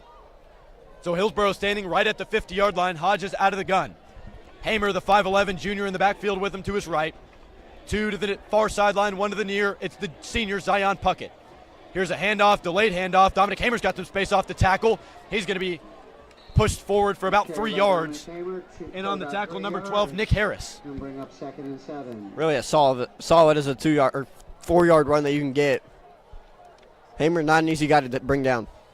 Hamer with an off-tackle run identical to that for a touchdown on the first drive of last week's game. They're trying to go no huddle. 10.5 minutes to play in the third quarter. Burros move right to left. This game knotted up at 7. Hodges takes it, handoff. Hamer's got some space to the 45, and he's tripped up just short of the sticks. Call it third down and 3. That's going to get the ball closer to the first down, where we're going to have about Had some space, but he was just tripped up on the legs of both Burros and Bobcats players. He's unhappy, but it'll be about third down and 3, as I mentioned. No, that really could have been a touchdown-saving tackle right there. Amer had a lot of room. Tripped up by the ankle, reached out for the first down, just short of it. Actually, not just short. They gave him a very ungenerous This one snapped spot. over his head. Hodges going to have to pick it up, jumps on it, back at his own 45. For a loss on the play, it's going to bring up Costly mistake. The sophomore Dernan will trot onto the field, and Porter Wilhite, an unfortunate mistake, snaps it over the head of the junior QB, Trey Hodges. Yeah, that one sucks. That one sucks. Overton gives you a chance, and you just kind of blow it there.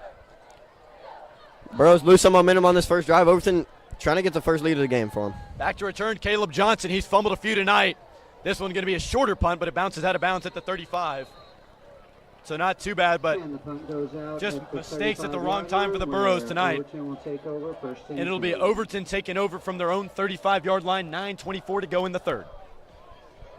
Hillsboro 7, Overton 7. We'll see if Elias Childers and company can get something going from their own 35. Cheer the defense on. Out of the shotgun, Childers trying to get this Bobcat offense rolling. Takes the snap. Handoff. It's going to be Braden True. He's been hot all night running downfield. Gets it up to the 40-yard line where he's crunched down. Carrying Woodruff and Zion Puckett. Puckett coming down from his safety spot to make a nice tackle at the 40. 2nd and 5, Ben. Yeah, True's playing with a lot of heart. I mean, he's breaking every tackle he can. He's really running hard. Childers just get it together. Overton needs a big drive here. Showing some pressure is Hillsboro. They got a nickel set on the field. Looking to throw is Childers. Pressure. Incomplete. Elias Childers hit immediately by Justin Carruthers and Josiah Stewart. That one wobbled incomplete into the open field. Josiah Stewart looks like he might have got a stinger on that right arm. Yeah, that hurts. Thing might be dislocated. He's just letting it hang. Michael Grant trots onto the field at DB. He takes out number 75, Caleb Bell Myers. Childers out of the shotgun, has the ball from his own 40, trying to get to the 45. Hillsboro looking for a stop. 8:55 to go. 7-7. Childers hands it off. True's got some space, and he's going to be short. Nice tackle. Some pushing, and oh my. This one might be against the Burros. Fourth down coming up. Not sure who that's on. It might have been Michael Grant, who shoved him a little after the play. If so, that's going to be a huge gain for Overton. Hurts. Coach Brown, Coach Woodruff, Coach Abner, Coach Davis, all unhappy with the call here on the near sideline. Dominic Hamer and Michael Grant pleading to the refs. Josiah Stewart's arm is really hurting him. You can tell. He's just letting that thing hang. Foul against Burros will give Overton their first down. So Overton did the same thing just a drive ago when the Hillsboro offense was on the field. Gave him those unsportsmanlike conduct yards. Michael Grant does the same thing here. And a costly mistake brings it down inside Hillsboro territory to the 41. Flag was thrown by the line judge, Frederick Teague. From the 41, 1st and 10 for the Bobcats. Full house set in the backfield. Hands it off up the middle. Braden True's got some space to the 40. Taken down around the 45-yard line by Josiah Stewart, Zion Puckett, and Carrion Woodruff. Gain of about 8 on the play. That's going to bring up a second down. Nice gang tackle. It's going to be 2nd down and 2, maybe 3. Trotting onto the field for the Burros, number 62, Lathan Meadows. Burros gang tackling is a huge thing tonight, and with a guy like Braden True in the backfield, you need multiple people to bring him down. Good tackle there. Full house set again. This one's going to be kept. Oh, Childers got some space to the 30, 25, 20, 15, 10, and pushed out of bounds. Childers scrambling down on a quarterback keeper. He might cut be it hurting. outside the left Oh, wow. hash, and he went down on his shoulder there on the far sideline. He went down head first into the ground, kind of rolled over onto his own head. We do have a player down. He tried to dive for the pylon. He was pushed out of bounds in the secondary by the Burros around the 2-yard line. And it looks like there's going to be a few trainers out on the far sideline to check out the new QB for the Bobcats, Elias Childers. So with the injury timeout, we'll step away. 8:08 to go in the third. Hillsboro 7, Overton 7.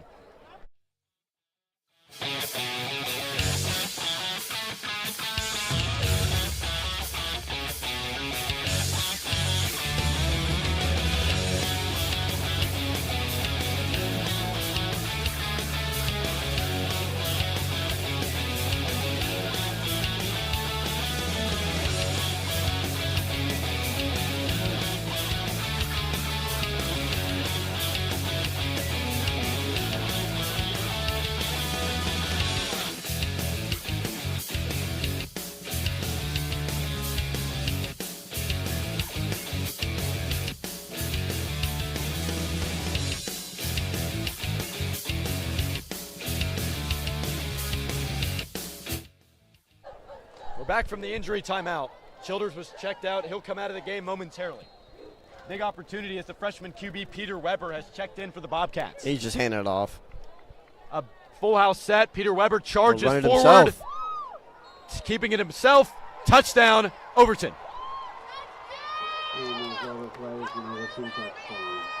Peter Weber. And yeah, thank you very much, Braden True. I don't think so. I don't even think that was bad. I think they literally were trying to celebrate right in the face of Carrion Woodruff. Woodruff keeping his cool. Nice play by Hillsboro. And they just give it right back. Braden True handing it back to the Burros. Was on it after the touchdown? I think the touchdown might stand. Elias Childers is on the field. Can't tell if that's the hold or to play offense. Looks like it's going to be to hold. No matter what, it's influential. I mean, it's going to be a long field goal. Yeah, the kicker is on the field, so it's after the play. They might ask to enforce it on the kickoff. Burros might want better field position. Yeah. Braden True was up in the face of the senior Carrion Woodruff. So Hillsboro will get the yards back on the kickoff, but it'll be Overton to attempt the extra point, leading by 6 here at John Cohen. To hold is Childers. He stands back at the 10-yard line. The snap is good, and the kick is good. There's flags. Looks like it's going to be offside against the Burros. That'll more than likely be declined. Guess they might kick it again. Penalty is half the distance goal, and it will be a re-kick. Somewhat risky as they attempt a re-kick with half the distance to the goal line. That extra point was money there. They're talking it over with Ron Lambert, the Overton head coach, on the far sideline, and yeah, he declines it.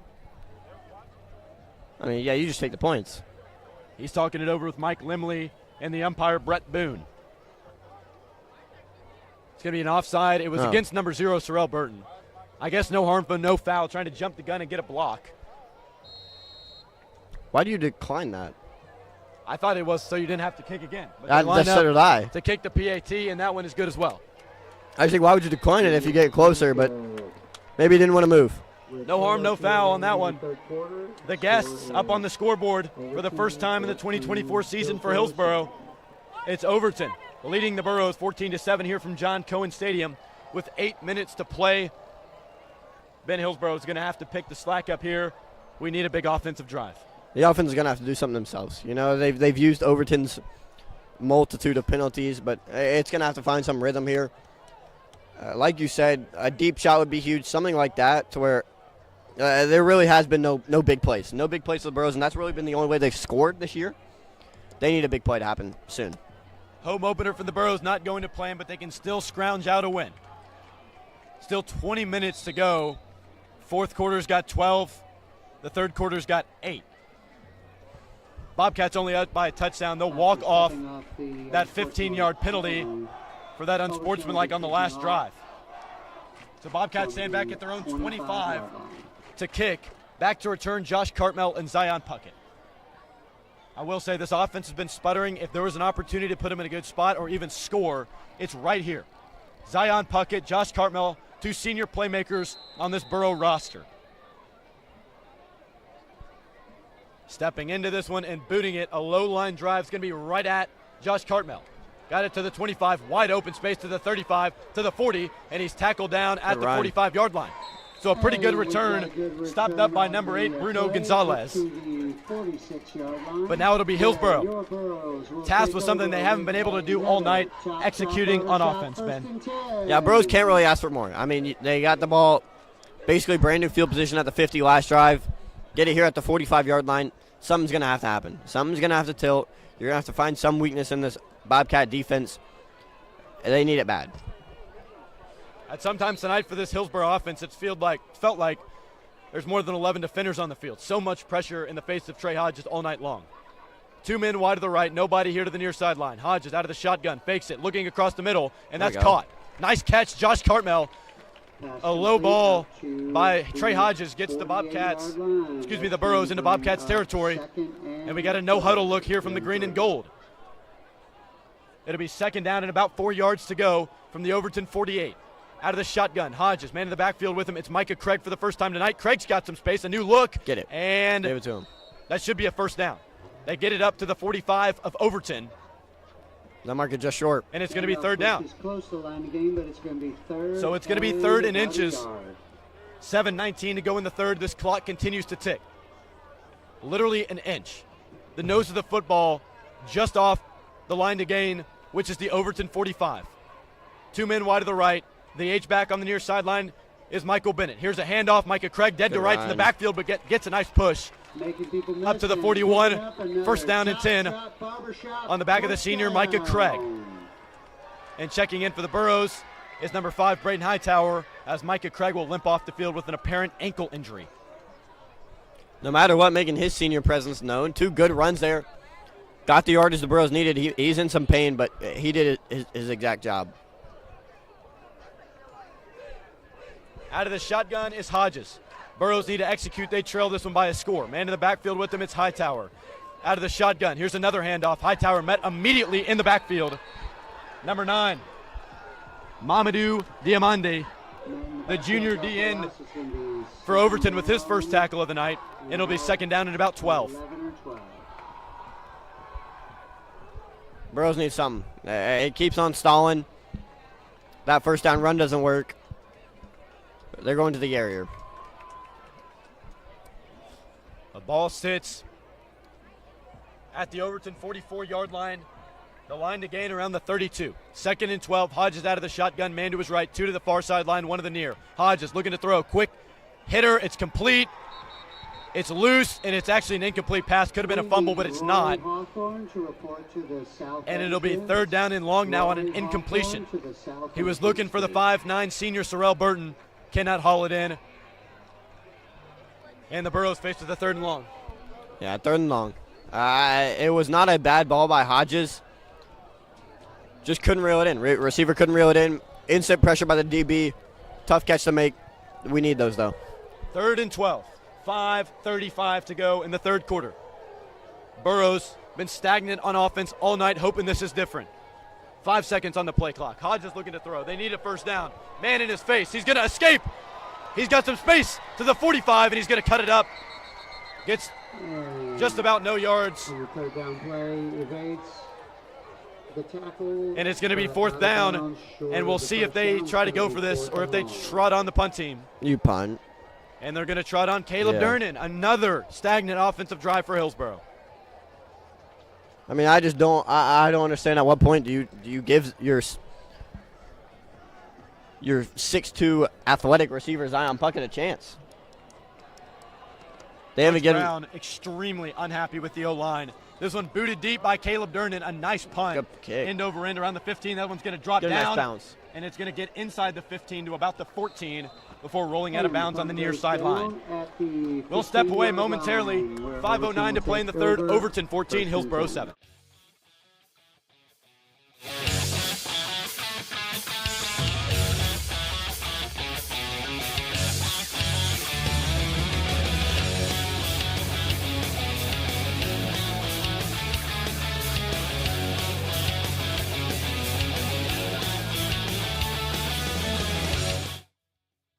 Back from a short break, Drew Hull, Ben Clay live for the Burrow Broadcast Network, live from John Cohen Stadium. Who just now joining us is 14-7 Bobcats looking to spoil the home opener for Hillsboro.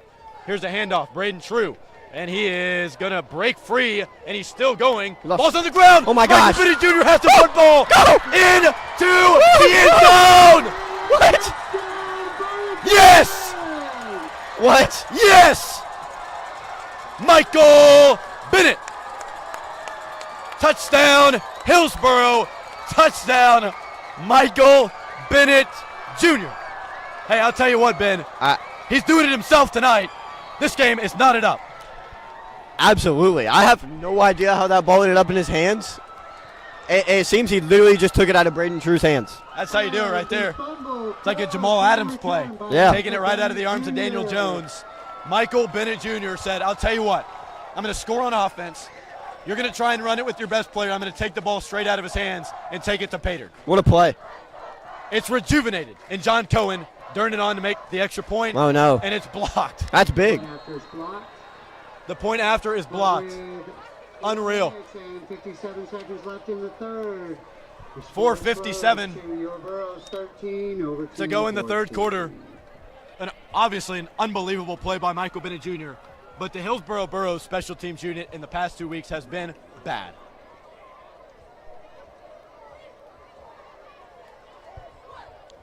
So we still got a 14-13 game. Michael Bennett Jr. with the ultimate pride play, taking it straight out of the hands of the 5'9", 190 halfback Braden True. Unfortunately for the Burros, Caleb Durnan's point after attempt is blocked. Not the end of the world. A guy like Zion Puckett, a running back like Braden Hightower, always going for two. A physical back, a jump ball receiver. Michael Bennett getting in space all night. Certainly not out of the equation to get a two-point conversion. But just makes things a lot more complicated as you know, trail by 1 point. It really does. It really does. And it gives Overton a lot more abilities to, hey, let's just run the ball, run the clock out. And with a guy like Braden True, I mean, it'll hurt the Burros. So on to kick now is Caleb Durnan. Ball stands on his 40. He'll kick right to left. Bobcats move left to right. They lead by 1 point. This one an end-over-end kick fielded around the 20-yard line. That one's caught by number 10, Caleb Johnson. He's got some space up the middle. Caleb Johnson going to break free. Caleb Johnson inside Burrow territory. And he's finally taken down around the 30. A nice return by Overton.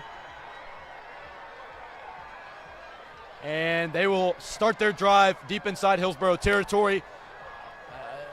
Just brutal. I know Caleb Johnson obviously struggled early in the game. But so far he had that touchdown pass. He played some really good defense. And that return too, he's really fueling this Bobcat offense. Students still into it with the Burros trailing by 1. Hopefully this rejuvenates the green and gold. 14-13 Overton, 4:44 to play. Elias Childers and company moving left to right. Here's a handoff up the middle. That is actually going to be a nice run for about 5 yards. It's number 17, Corbin Kemp. Second down and 5. Kemp's only 5'6", but I mean, he runs with heart right there. You can see him. Nice run, good gain on first down. You're 5'6", you just slip through those tackles, through those guards. And a nice gain of 5. Greg Abner unhappy with somebody out there. He's going to bring in Micah Craig. He checks in at linebacker. Out of the shotgun, a full house set is Elias Childers. Here's a handoff, Corbin Kemp. Oh, no. Actually breaks free from a tackle. Oh, my He's still gosh. going. Is he going to score? He's not. He's taken down at the 5, but oh, my. Wow. I mean, good night. Number 62, Lathan Meadows. Number 53, Eric Thompson Jr. And more green jerseys in the backfield and can't take him down. Got to be infuriating if you're Greg Abner. Yeah, that was bad. They had multiple guys have hands on him. Nobody brought him down, though. So Overton's going to have it from the Hillsboro 5-yard line. First and goal. 3:45 to go. Childers looking, throwing, end zone. Incomplete. The intended receiver on the far sideline, I actually can't see right now, is knocked away by Sorrell Burton. Nice play by Burton. The intended receiver was number 21, Blaylock. Yeah.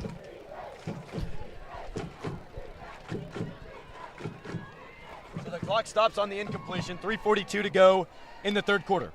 Second down and goal from the 8. Ben, what do you think we see from this Overton offense? I mean, they've had success passing the ball here, but a big goal line back and Cayman Broom. Kid's huge, that might run it. This is going to be a read option. It's going to be kept by Elias Childers into the Oh, end zone. He fumbled. What? Ball's on the ground. He was They down. have the ball. Touchdown. And the ball is punched in for a touchdown. They call him down in the end zone. Just a terrible tackling drive from the Burros, and the Overton Bobcats are now leading this one 20-13, pending the extra point. That's brutal. And the miss. Oh, wow. There's 2 Burros down. One of them is going to be number 20, Xavier Lockett. Officials timeout for an injured player. I think he's the only Burrow down. Nope. There's 2. There is another one down. I can't see his number at the time. Looked like it's number 19, Justin Carruthers. So Overton still pinning the PAT, leading this one 20-13. We'll step away for an injury timeout. Burros trail.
Borough Broadcast Network back from John Cohen Stadium.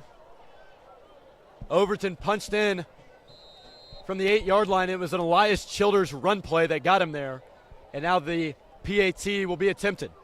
They lead this one 20-13 with 3.5 minutes to play. In the third quarter, the extra point is up, and that is actually no good. That's big. Huge miss.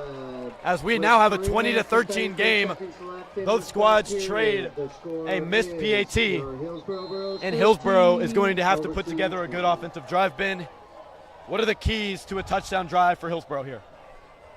Well, like you said, head coach Anthony Brown really talking up this offensive line. I think no matter what, Hillsboro, they're having to face this pressure. This offensive line just needs to save them 2-3 seconds. Let Trey Hodges see the field.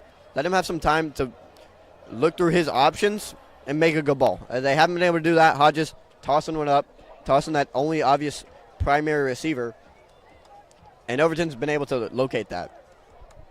We've got another injury for the green and gold. He stands back at his own 10. He's being stretched out by trainer Amber. It looks like a cramp to his right leg. It was number 4, Michael Bennett Jr., who's been absolutely huge tonight. So he'll limp off the field under his own power. Hopefully he's back for this offensive drive because he's been a huge key all night for the Burros. For just now joining us, it's the Hillsboro Burros trailing 20-13 to their rival, the Overton Bobcats. Bobcats searching for their first win in a long time against the Burros in any sport. And it'll be Overton to kick it deep to Hillsboro. Burros looking to satisfy the home crowd here in the home opener, Ben. Yeah. It's Josh Cartmel, number 3, Zion Puckett, number 1. The usual kick returners back. They stand at their own 10.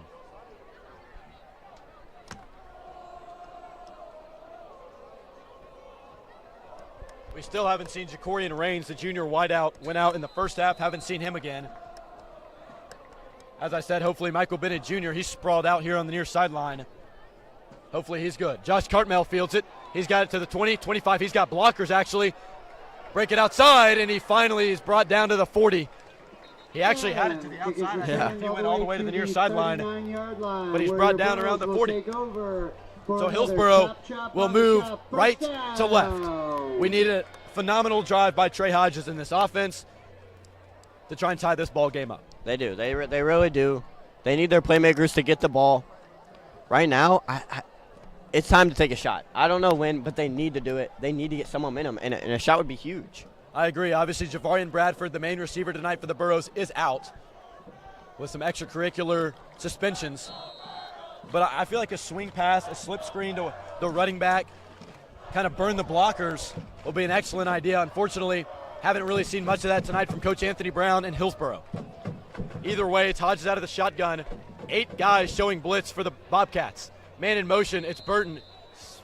A false start again on the same play. It looks like number 77, Jaden York, the left tackle, getting a little bit jumpy, and we're already in a hole behind the sticks, 1st and 15. It's just a drive killer. It really is. It changes everything. It changes the whole script. That one hurts. So instead of the 40, they'll take it from the 35. First down, 15 yards to go. They trail the Bobcats by 7. Out of the shotgun is Hodges, man to his left. They try the same play again. If this is a false start again, that's going to be unbelievable.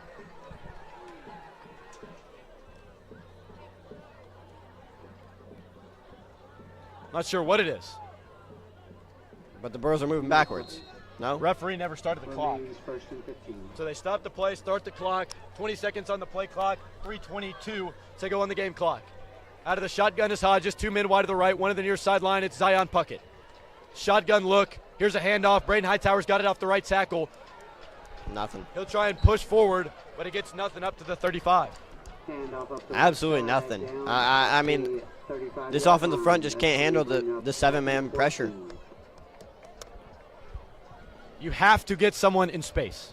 Have to get someone in space. Look across the middle. That was a completion to Josh Cartmel. He was wide open when we ran a slant across the middle.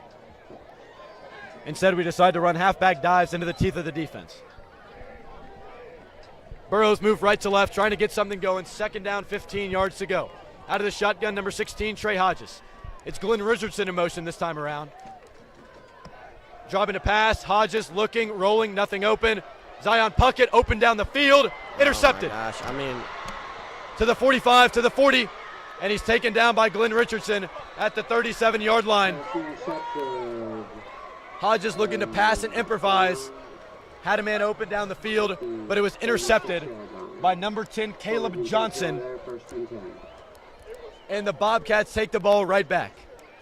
This offense is being so stagnant. I mean, Hodges doing anything he can to try and create. It's just not possible. So now Overton will take back over on offense. They're in a great position. They lead by 7, 2:19 to go in the third. Certainly not over for Hillsboro. A turnover or a quick 3 and out puts you in a great spot. Just a tough throw for Trey Hodges to make, rolling to the near sideline, trying to throw down the field to Puckett. Just not even close. Full house set. We've seen it a lot tonight from the Bobcats. It's Elias Childers wearing number 6. Takes the snap, hands it off up the middle. That's a big running back. It's number 14, Kamen Broom. And he falls forward to about the 30, cuts the chains in half. 2nd and 5. Strong, powerful run there. And this game has been one in the trenches. Overton's handled that so well. And right now it's earned themselves a lead, and they're driving for an even bigger one. Battle of the trenches for sure, Ben. And Overton's won it all night long. They have it from the 30-yard line. 2nd down, 4 yards to go.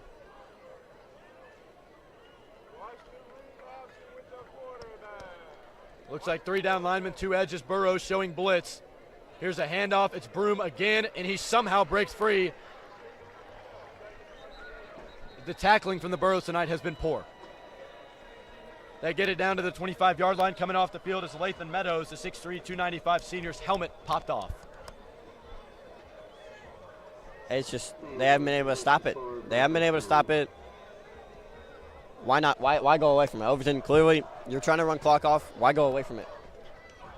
Got a turnover from Overton, a turnover from Hillsboro. He would be massive. I mean, 3 turnovers. Not being able to convert has killed Hillsboro all night. Yeah. It's going to be 1st down and 10. Overton's got it from the Hillsboro 24-yard line.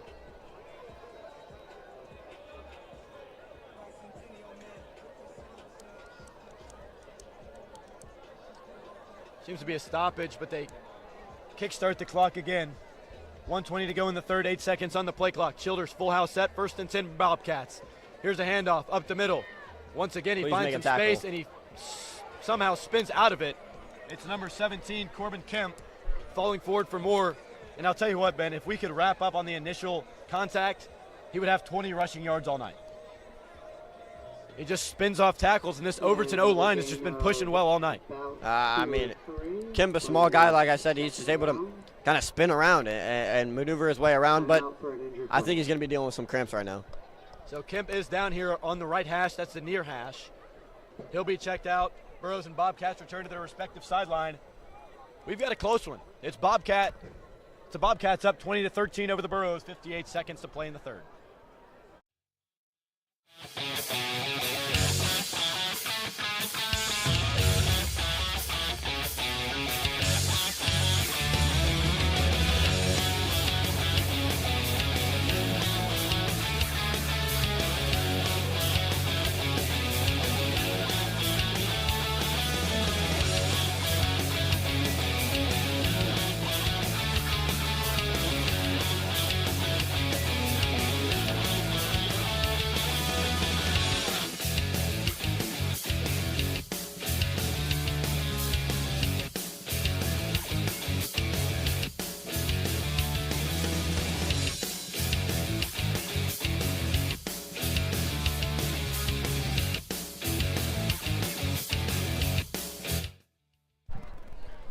Burro football returned, courtesy of the Burro Broadcast Network. Drew Hole, Ben Clay live. It's been a tough one for Hillsboro. They trail this one 20-14 to their rival down the street, the Overton Bobcats, and they're driving again. 2nd and 7 from the Burro 20. They move left to right. Here's a keeper, Elias Childers. Got some space. He moves forward. He's taken down by number 8, Talon Banks, short of the sticks. Going to be a convertible third down for Overton, especially based off what we've seen from their offense tonight. Yeah, and in those terms, they'll probably go for fourth also. They'll probably go for it on 4th down. So I expect a run, Again, if you are the owner of the running game has been really working for this team. And it looks like they'll take it into the third or fourth quarter. They're going to take it into the fourth quarter. It's Hillsboro looking to overcome some adversity as we head into the fourth quarter here at John Cohen Stadium. The visiting Overton Bobcats leading this one 20-13 over the Burros in their home opener. Let's whip this team into shape and get right for the fourth quarter. Hillsboro will look to overcome a deficit. Again, Burros trail by 7. Coach of the Boys and Girls Soccer Program at Hillsboro, and listen to the Burro Broadcast Network. I am Coach Anthony Brown, head football coach of Hillsboro High School, and you're listening to the Burro Broadcasting Network. What's going on, everybody? Drew Hole and Ben Clay, the voices of the Hillsboro Burros. In case you didn't know, the Burro News airing weekly on this very YouTube channel. Make sure to tune in weekly to stay up to date with anything Burros news. All things sports, school, community, weather, and more. Stay in sync with Hillsboro. And go Burros. Play ball!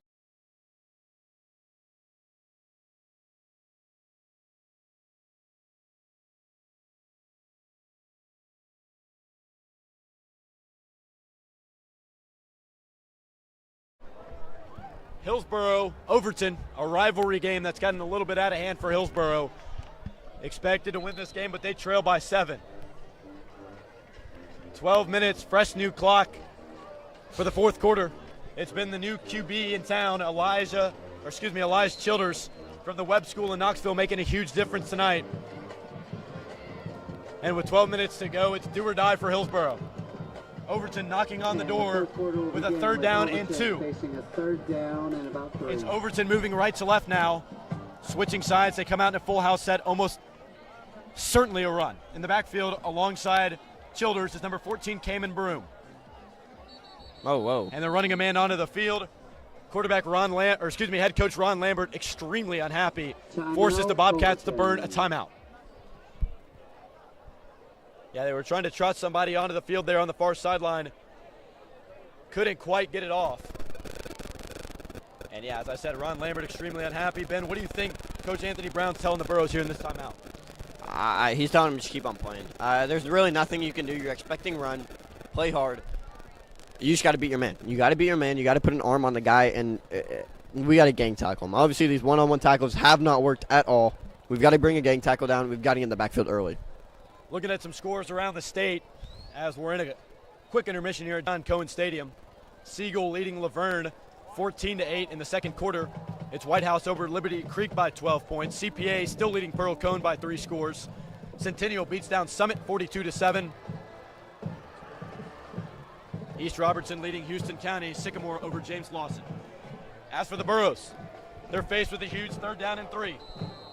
Band getting into it. Would be a critical stop for the green and gold. Childers out of the full house set. They move right to left. Bobcats looking to convert. Here's a handoff up the middle, and it's good. Broom gets past the 6 down to the 9-yard line. Excuse me, that's the 14. Either way, he converts. Clock continues to melt down. We're inside 11:45, Ben. Does he? Does he convert? I think almost certainly. There's some kind of confusion. I think they're going to measure it. It's going to be an official's timeout. Yeah, they're going to measure it. And they are going to measure it. Nothing like an old change crew in the game of football. Calling for the measurement is the linesman Adam Kelly. And here they come. This is going to be really close. Line to gain, I think, was around the 14. Yeah, I have a feeling they got it. And I have a feeling he's short. It's going to be real tight. Actually, it looks like he's going to be short. Nope. And just Are you blind? for a first down. Maybe my depth perception is off. I think the ref was standing in front of it. They got it? They got it. First down and 10 for Overton. They get it by a few inches. Nice push by the Burros to try and push him backward, but it does not work. First and 10 Overton. They continue to knock on the door of this Burros end zone, and time is running out. It is. Burros need to take away, a stop, something. Line to gain now is the 4-yard line. It's first and 10 for Elias Childers and the Bobcats. Here's a handoff off the right tackle, and it goes nowhere.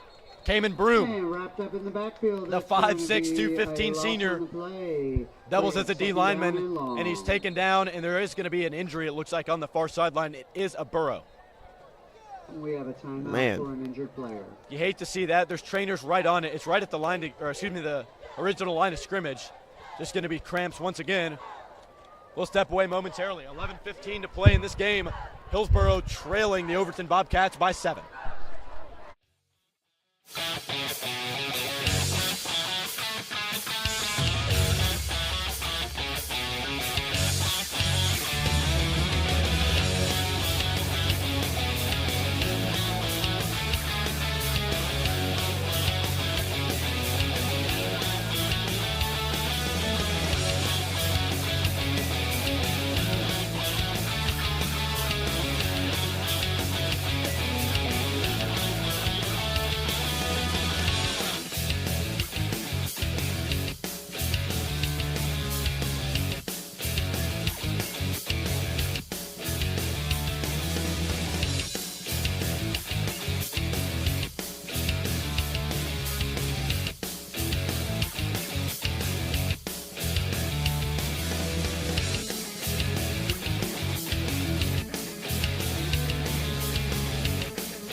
So we return from an injury timeout as Josiah Stewart's going to have to hop all the way from the opposite sideline.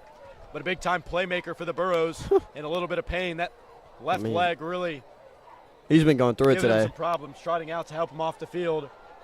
Number 14, Jonathan Fredericks, and number 44, Jadarius Rawls. So finally we can resume play here at John Cohen Stadium, hoping all the best for Josiah Stewart. Huge playmaker for Hillsboro. Would like to have him back in crunch time. But it's going to be second down and a long way to go for Overton. They got it from the 17, line to gain is the 4. Would be a huge stop for Hillsboro. We'd love a turnover. Out of the shotgun, Childers looking to throw. Got a man in the end zone. Good defense. Tipped away incomplete. What a play. Great defensive play. Dominic Hamer To break up the pass. in coverage against the big old 6'3", 210 tight end Nick Harris. Gets a hand in on it and knocks it away. And with 11:01 to play, Overton with a third down. It's fourth down territory unless you want to bring out the field goal unit. 2 big stops here, and the Burros are back in business to try and tie this game up. Childers really couldn't have done any better there. Just great defense. Here's a snap by Childers. Hands it off up the middle. Got to tackle him, and we do. Down. There's a helmet off down there. It's Braden Hightower. Toughest guy on the field was still in on the tackle. Why do I feel like we've lost so many helmets tonight? No hands to the face either. Kind of interesting.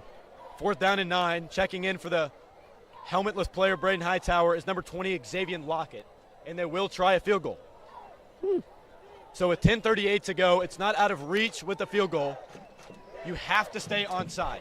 There is no jumping if you're Hillsboro. You want to block it, but you don't want to give them free yards. The block would be huge, though. No doubt. From the 15-yard line, Do we have? that'll make it a 32-yard field goal, and it is up, and it is good. Oh, that's huge. So a big kick from Overton to push this game to 2 possessions. 10:13 remaining in the game. It's 23-13, Overton over Hillsboro. Overton 23. I will say, Hillsboro has 3 timeouts. Overton only has 2. A touchdown drive from Hillsboro, really anywhere from 3 to 5 minutes, you're completely fine. There's no time concerns here with 10 minutes. You just can't go quick 3 and out or the game's over. Well, a slight problem. The offense hasn't moved. It hasn't moved. And for us to have to say we have to get down the field twice, that's a big ask. It's a big ask.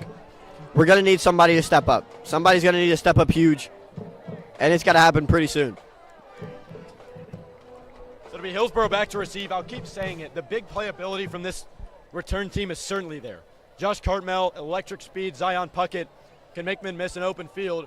If they get some blocks, bounce it to the outside, you never know. 23-13 Overton. They'll kick right to left. Your Burros in green and gold will move left to right, looking to avoid the upset here in their home opener. Overton will trot into this one and kick it away deep down the field. It'll be a short kick fielded by Cartmel at the 15 on the far sideline. Gets it to the 20, to the 25, surveying the field. Gets it up to the 30. Got some space on the outside. 35, cuts it back inside, and he's taken down, still pushing to the 45. There's a flag down. That might be a late hold, which he was being dragged down when the flag came in. So if that's a hold, that's going to be a boneheaded play. I mean, I don't understand how you hold it, how you throw a flag for holding when he's literally getting tackled, but illegal block in the back, as you heard from tonight's PA announcer, will move the Burros back a few yards. But again, putting these guys in open space, Zion Puckett, Michael Bennett, Sorrell Burton. You want to include Dom Hamer, Braden Hightower in there, you can. Get those guys in open space. But so far, it's just been unlimited pressure from Overton. Trey Hodges hasn't been able to keep up. Illegal block in the back penalty is going to step it back to the 31-yard line where your Burros will take over on offense. Still not bad field possession for the green and gold. They have it from their own 31 with 10 minutes to go. Burros down by 2 scores. Need a score. They need it fast. 4 wide receivers. 3 to the far sideline, 1 to the near sideline. Burros swinging out wide, and he's hit immediately. Josh Cartmel wrapped up and dropped. About a loss of 4 yards on that one. Not sure who was in on that stop. It was a few different white jerseys on the far sideline. somebody missed their assignment. It might have been Michael Bennett Jr. They had 2 corners just come up right up and smack Josh Cartmel. He had no time for anything. Burros have it from their own 26. Time continues to tick. Sorrell Burton on the near sideline, got a man on an island. It's number 2, Elijah Irvin. We'll see what he can do. Shotgun, Hodges looking, throwing across the middle, complete. Josh Cartmel makes a man miss, tripped up, first down for the Burros. Finally get the chains moving. And there's a flag. Oh my goodness. And there's a flag on the play. Top Shop Barbershop, first down, but not sure. It's going to be Hillsboro coming back. Nothing can go right tonight. Cheyenne Townsend to the south entrance. Your right is here. Cheyenne Townsend. Well, holding against the Burros, we'll walk it back. Plenty of space from Cartmel. Got it deep inside, almost near Bobcat territory. Said it's going to be second down and a very long way to go. Probably about 23 yards. Goodness. Hodges out of the shotgun. It's Hamer in the backfield with him. Man in motion, it's Josh Cartmel. Shotgun snap, Hodges looking, throwing across the middle. It's Zion Puckett, rocket screen, and he's taken down. Not a bad gain. Gets it up to the 26, still a long way to go, but takes a chunk out of that second down.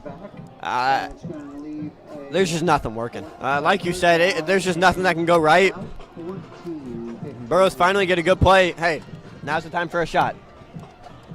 Third down and about 15 yards to go. Line to gain is the Hillsboro 41. They stand at the 25. It'll officially be 3rd and 16. Burros move left to right. They trail this game by 10. And a timeout by Coach Anthony Brown. Almost feels like a wasted timeout. It's a valuable one. 5 seconds on the play clock. Can't get a playoff in time. Hillsboro will talk it over. We'll step away. Drew Hole, Ben Clay live for the Borough Broadcasting Network. Your Burros trail by 2 scores.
We're back from John Cohen Stadium. Burros looking to avoid the upset here at home. Got 8:26 to go in the fourth quarter. Overton 23, Hillsboro 13. Third down and very long. It's going to be 16 yards to gain for Hillsboro. Pinned back in their own territory. This is a must-get. 4th down territory. Shotgun. It's Hodges, takes the snap. Looking, instant pressure, sacked. Oh, wow. Instant shed off the left tackle, Jane York. Are we going to punt? You have to. We're going to. So Caleb Durnan, the sophomore punter, will come on to try and pin Overton deep if possible. Just a poor blocking effort by the Burros. It's unbelievable. Instant pressure from Overton all night long. We mentioned in the pregame, Coach Brown aware of the blitzes and things like that we're going to come all night from the Bobcats. Sprinting on the field late, Josiah Stewart and one other Burro. Standing back at his own 9-yard line is Durnan. And he'll punt this one end over end. Fielded by Johnson. He has fumble potential if we can try and force something. Wow. Nice hit. He got cracked. Josiah Stewart cracks him up around the 37-yard line. But either way, Overton's going to take over on offense. 7:54 to go. They lead by 2 scores. They're in a great spot. The defense is going to need to score, do anything. The offense has not been able to find any sort of momentum. Defense is really going to have to do a job here. A turnover, a quick 3 and out, really the only options here. A score cannot happen. Even a field goal puts Overton up by 13. Out of the shotgun is Childers, 3 men wide on the near sideline. It's number 10 Johnson all alone. In coverage is Cartmel. Shotgun number 6 Childers with True to his left. Childers takes the snap, hands it off. True has it off the right tackle. Glenn Richardson wraps him up for a loss. He's still fighting, and Karrion Woodruff finally cleans it up. And it'll be second down and 11. Ben, if we can keep that up, maybe force a fumble, something like that, you at least give yourself a chance. Offense has been sputtering, though, Mr. Clay. I mean, they need it. They need it. And really, you need a turnover. You need something big. Because if Overton is still forced to punt, they are perfectly fine pinning you back, making your offense do something, because that'll run plenty off the clock as well. Overton has the ball at the Hillsboro 37-yard line. Line to gain is the 25. They move right to left. Just now joining us, it's Drew Hull, Ben Clay live for the Borough Broadcasting Network. It's the Overton Bobcats in the surprise game, leading the Hillsboro Burros by 10 with 7 minutes to play in the fourth. That's a delay of game, but they don't call it. Here's a keeper by Elias Childers, and he's wrapped up. Josiah Stewart still showing some fight.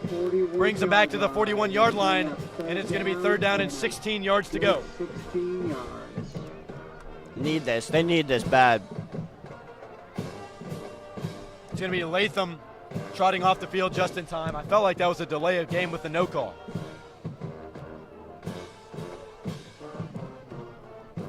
So Hillsboro looking to get a stop. Overton from the Hillsboro 41. And I will say, Ben, it's unbelievable Elias Childers has picked up the playbook this quick. Yeah, it really is. He's been nice on the ground, been great through the air. He's been everywhere tonight for the Bobcats. In motion, here he comes. It's Blaylock. He gets a handoff. He's got it on the near sideline. He's going to be wrapped up by Michael Bennett Jr. and a flag down on the play. I would think that's a hold. It looked like a clean tackle by number 4 in green and gold. And it's going to be a hold against Overton. Go ahead and walk him back. It's going to be a call against the outside wide receiver, Caleb Johnson. The 6-foot senior, a little bit handsy on that one. We needed that. This is declined, right, with a 4th down and 16 yards to go. Yeah, they declined it. Coach Brown declines the penalty. Penalty against Overton has been declined. That's going to bring up 4th down and 15 yards. Burros will get an offensive opportunity as the Bobcats trot on the punt team. They stand at the Hillsboro 40-yard line. 6:08 to go. We want to once again thank our student organizations. The good part about that flag is the play has stopped. And the Hillsboro Globe for all their hard work tonight. The clock has stopped with 6:08 to go. We'll see if the return man can make something shake. It's the senior Josh Cartmel. They need a return bad. They need a clean return, too. They do. They do. Punter stands at his own 48-yard line. It's getting to onside kick territory if you're Hillsboro. They do have 2 timeouts remaining. Still 6 minutes to play. They'll move left to right. Clock starts rolling. We're inside 6 minutes. And they're going to run this play clock down to 2 seconds, and it is almost blocked. They don't run into him. Cartmel's going to fair catch this one. Great punt. Gets him down to around the 9-yard line. Oh, whoa. That's got to be a flag, right? No. They don't call it. They wrapped up Josh Cartmel after the fact. I think he was just making sure he was down. Either way, a little bit suspect. 9-yard line where the Burros will take 9-yard line, opponent 9-yard line. Doesn't really matter the way this offense has looked. They'll try and get something going here with 5:43 to go in the fourth, Ben. There's no other way to put it other than they need it. They need it bad. You're down 2 scores. You're down 10. Touchdown has to happen. It has to happen. Has to happen somehow. I don't know at what point do you start taking a shot. If you're down inside the red zone, do you kick a field goal with 4th down? Do you trust our special teams? Not really, but, I mean, put it inside a score, you never know. Here's Hodges. He'll roll to the right. Man in his face. That's actually caught by Michael Bennett Jr., and he gets up to around the 15-yard line. That's going to be about a 6-yard gain. It'll be second down and 4. Most importantly, Ben, he gets out of bounds. Almost no time off the clock there. Yeah, this isn't what we need. We do not, a 6-yard play every time is not going to help out. It's not going to help you out. The shot needs to happen. It really does. I don't know at what point it happens. From the Hillsboro 16, the Burros have it. Michael Bennett Jr. gets out of bounds on that last play, so the clock is stale at 5:34. Burros move left to right. Shotgun snap for Hodges. He'll roll out again. Pressure coming. He'll try and cut it inside. Get the ball away, and he doesn't. Just no blocking. Number 44 in on the immediate stop. It's Allen. And it's going to be 3rd down and long again. Trey Hodges can't escape. No chip block on the outside. Immediate pressure from the black and red. They're bringing at least 6 guys every play, and we're just expecting 5 blockers to do the job. I know the offensive line hasn't been good, but it's unreal to ask you that. And then along with that, you're going to roll your quarterback out to the side where the pressure is coming from. I don't understand. This is a game where Hodges has been forced to step up in the pocket or get something out quick. He just hasn't been able to do it. 23-13, 4:48 to play. Hodges, quick screen pass. That's going to be caught by Sorrell Burton. That's going to be wrapped up instantly by Irving. Unreal. And a few other Bobcats at the 11-yard line. Handoff goes down to about the It's going to be 4th down and 10.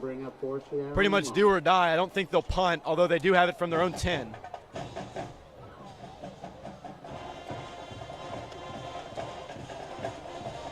And they're going to punt. So Durnan and the punt team trotting on here on the near sideline. You should do that. Trey Hodges has just not been here tonight. O-line has not been here tonight. The senior leadership has lacked as well. And unfortunately for the Burros, this one's closing in. Looking like they might fall. We're trotting on Gabe Carter with 1 second left. Snap the ball. It's going to be a delay of game. Teague makes the call. It's a delay of game. They're going to move him back to about the 4-yard line. Against Hillsboro. Just not snapped. The long snapper, number 34, Logan Hatley, waiting for some Burros to get on the field, and he can't do it in time. Moves the ball back to about 4th and call it 14. So 3:34 to go in the 4th. 23-13 Overton. On to punt is Caleb Durnan. He'll put one out there. It's not going to be pinning Overton deep. This one's going to be punted. It's going to be fielded inside Hillsboro territory by Johnson. He did not make it. Did he? And it's fielded around the 38-yard line. So the defense will try and get, once again, another stop. They need it bad. We'll step away momentarily. Burros trail.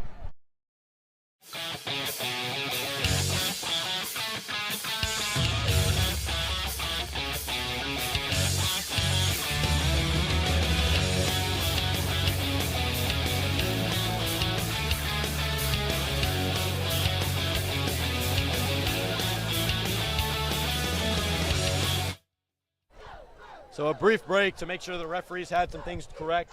3:28 to go in the 4th. Overton all but won this ball game. A turnover would certainly change it, but we're not going to get it. This wide open space by number 17, Corbin Kemp, moves the chains for the Bobcats. Moving it deeper into Hillsboro territory to the 26. Enough for another 1st down. On behalf of Nobody Trashes Tennessee, I would like to remind us. So Overton will continue to run this clock down when possible. 3:10 to go in the 4th quarter. On our beautiful Tennessee roadways at any given time. That's really bad for the environment, but you can do something about it. Learn how you can join them.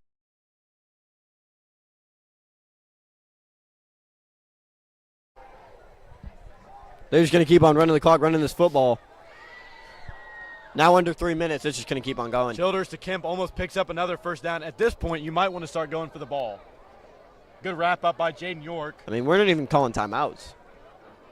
I guess maybe if you get a stop here, score, you need the timeout for the last drive of the game. Yeah. It's thinking from Coach Anthony Brown. But just a rough game all night from the Burros. Once basketball season rolls around, it'll be Ben Clay, the play-by-play announcer here for the Burro Broadcasting Network. Should sound a bit different, huh? Make sure to check out the Hillsboro News and the Hillsboro Sports Show up on this very YouTube channel. Hope I don't have to say Overton's up 10 on that basketball team this year. Shotgun, Childers, hands it off. Kemp got some space, and he's going to pick up a 1st down. Zion Puckett actually might have the ball. He doesn't. He's taken down at the 10, and they might score another touchdown. Remember to drive safe and always wear your seatbelt. It just might save your life. Buckle up, Tennessee, every trip, every time. Brought to you by the Tennessee Highway Safety Office. Student section's cleared out here on the near sideline. Fans, as you leave today, Please be a good Hillsboro sport trailing and by toss your 10. trash in the receptacles provided, and as you drive home, remember to stay safe. 1:45 to Buckle up, go. Tennessee, designate before you celebrate, because fans don't let fans drive drunk.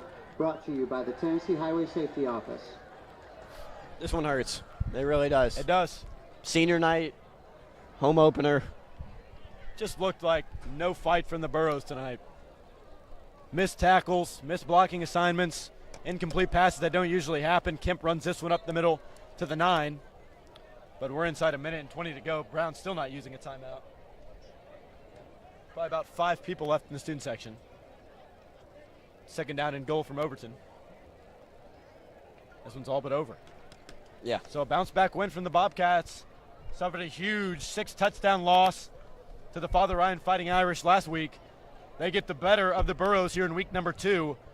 And it's going to be Hillsboro searching for a comeback, bounce back win against Stewart's Creek on the road. Not going to be an easy task. And we're inside 50 seconds to play. Ben, how about Elias Childers? I mean, give them their props. Overton ran the ball hard. They played with heart. They played with heart. They played with fight. This Burros team seemed to have lost it.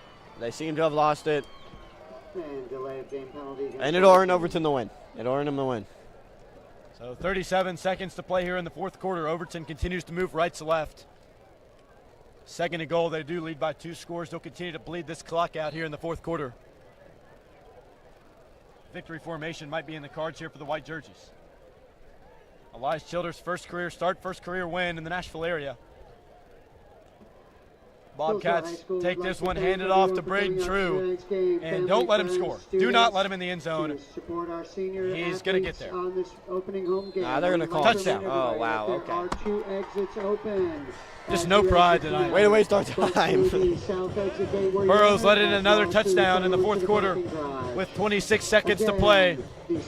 And Overton's going to enjoy this one. A big-time game from the Bobcats as they have won their Super Bowl here at John Cohen Stadium. Going to be a rough season for them from here on out, but they do have this win over Hillsboro to cement a Week 2 victory. And unfortunate for Hillsboro. This one's going to be blocked. The kicker falls down. What's going on? A crazy ending to a crazy game. Kick is no good. Attempt is no good. The final here, though, unfortunately, is going to be 29-13. Just an unbelievable. To be roughing the kicker. There's no way. He didn't even kick the ball. I mean, he I think blocked it. He kicked it right into the chest of Karrion Woodruff. Somehow the Burros are called for roughing the kicker.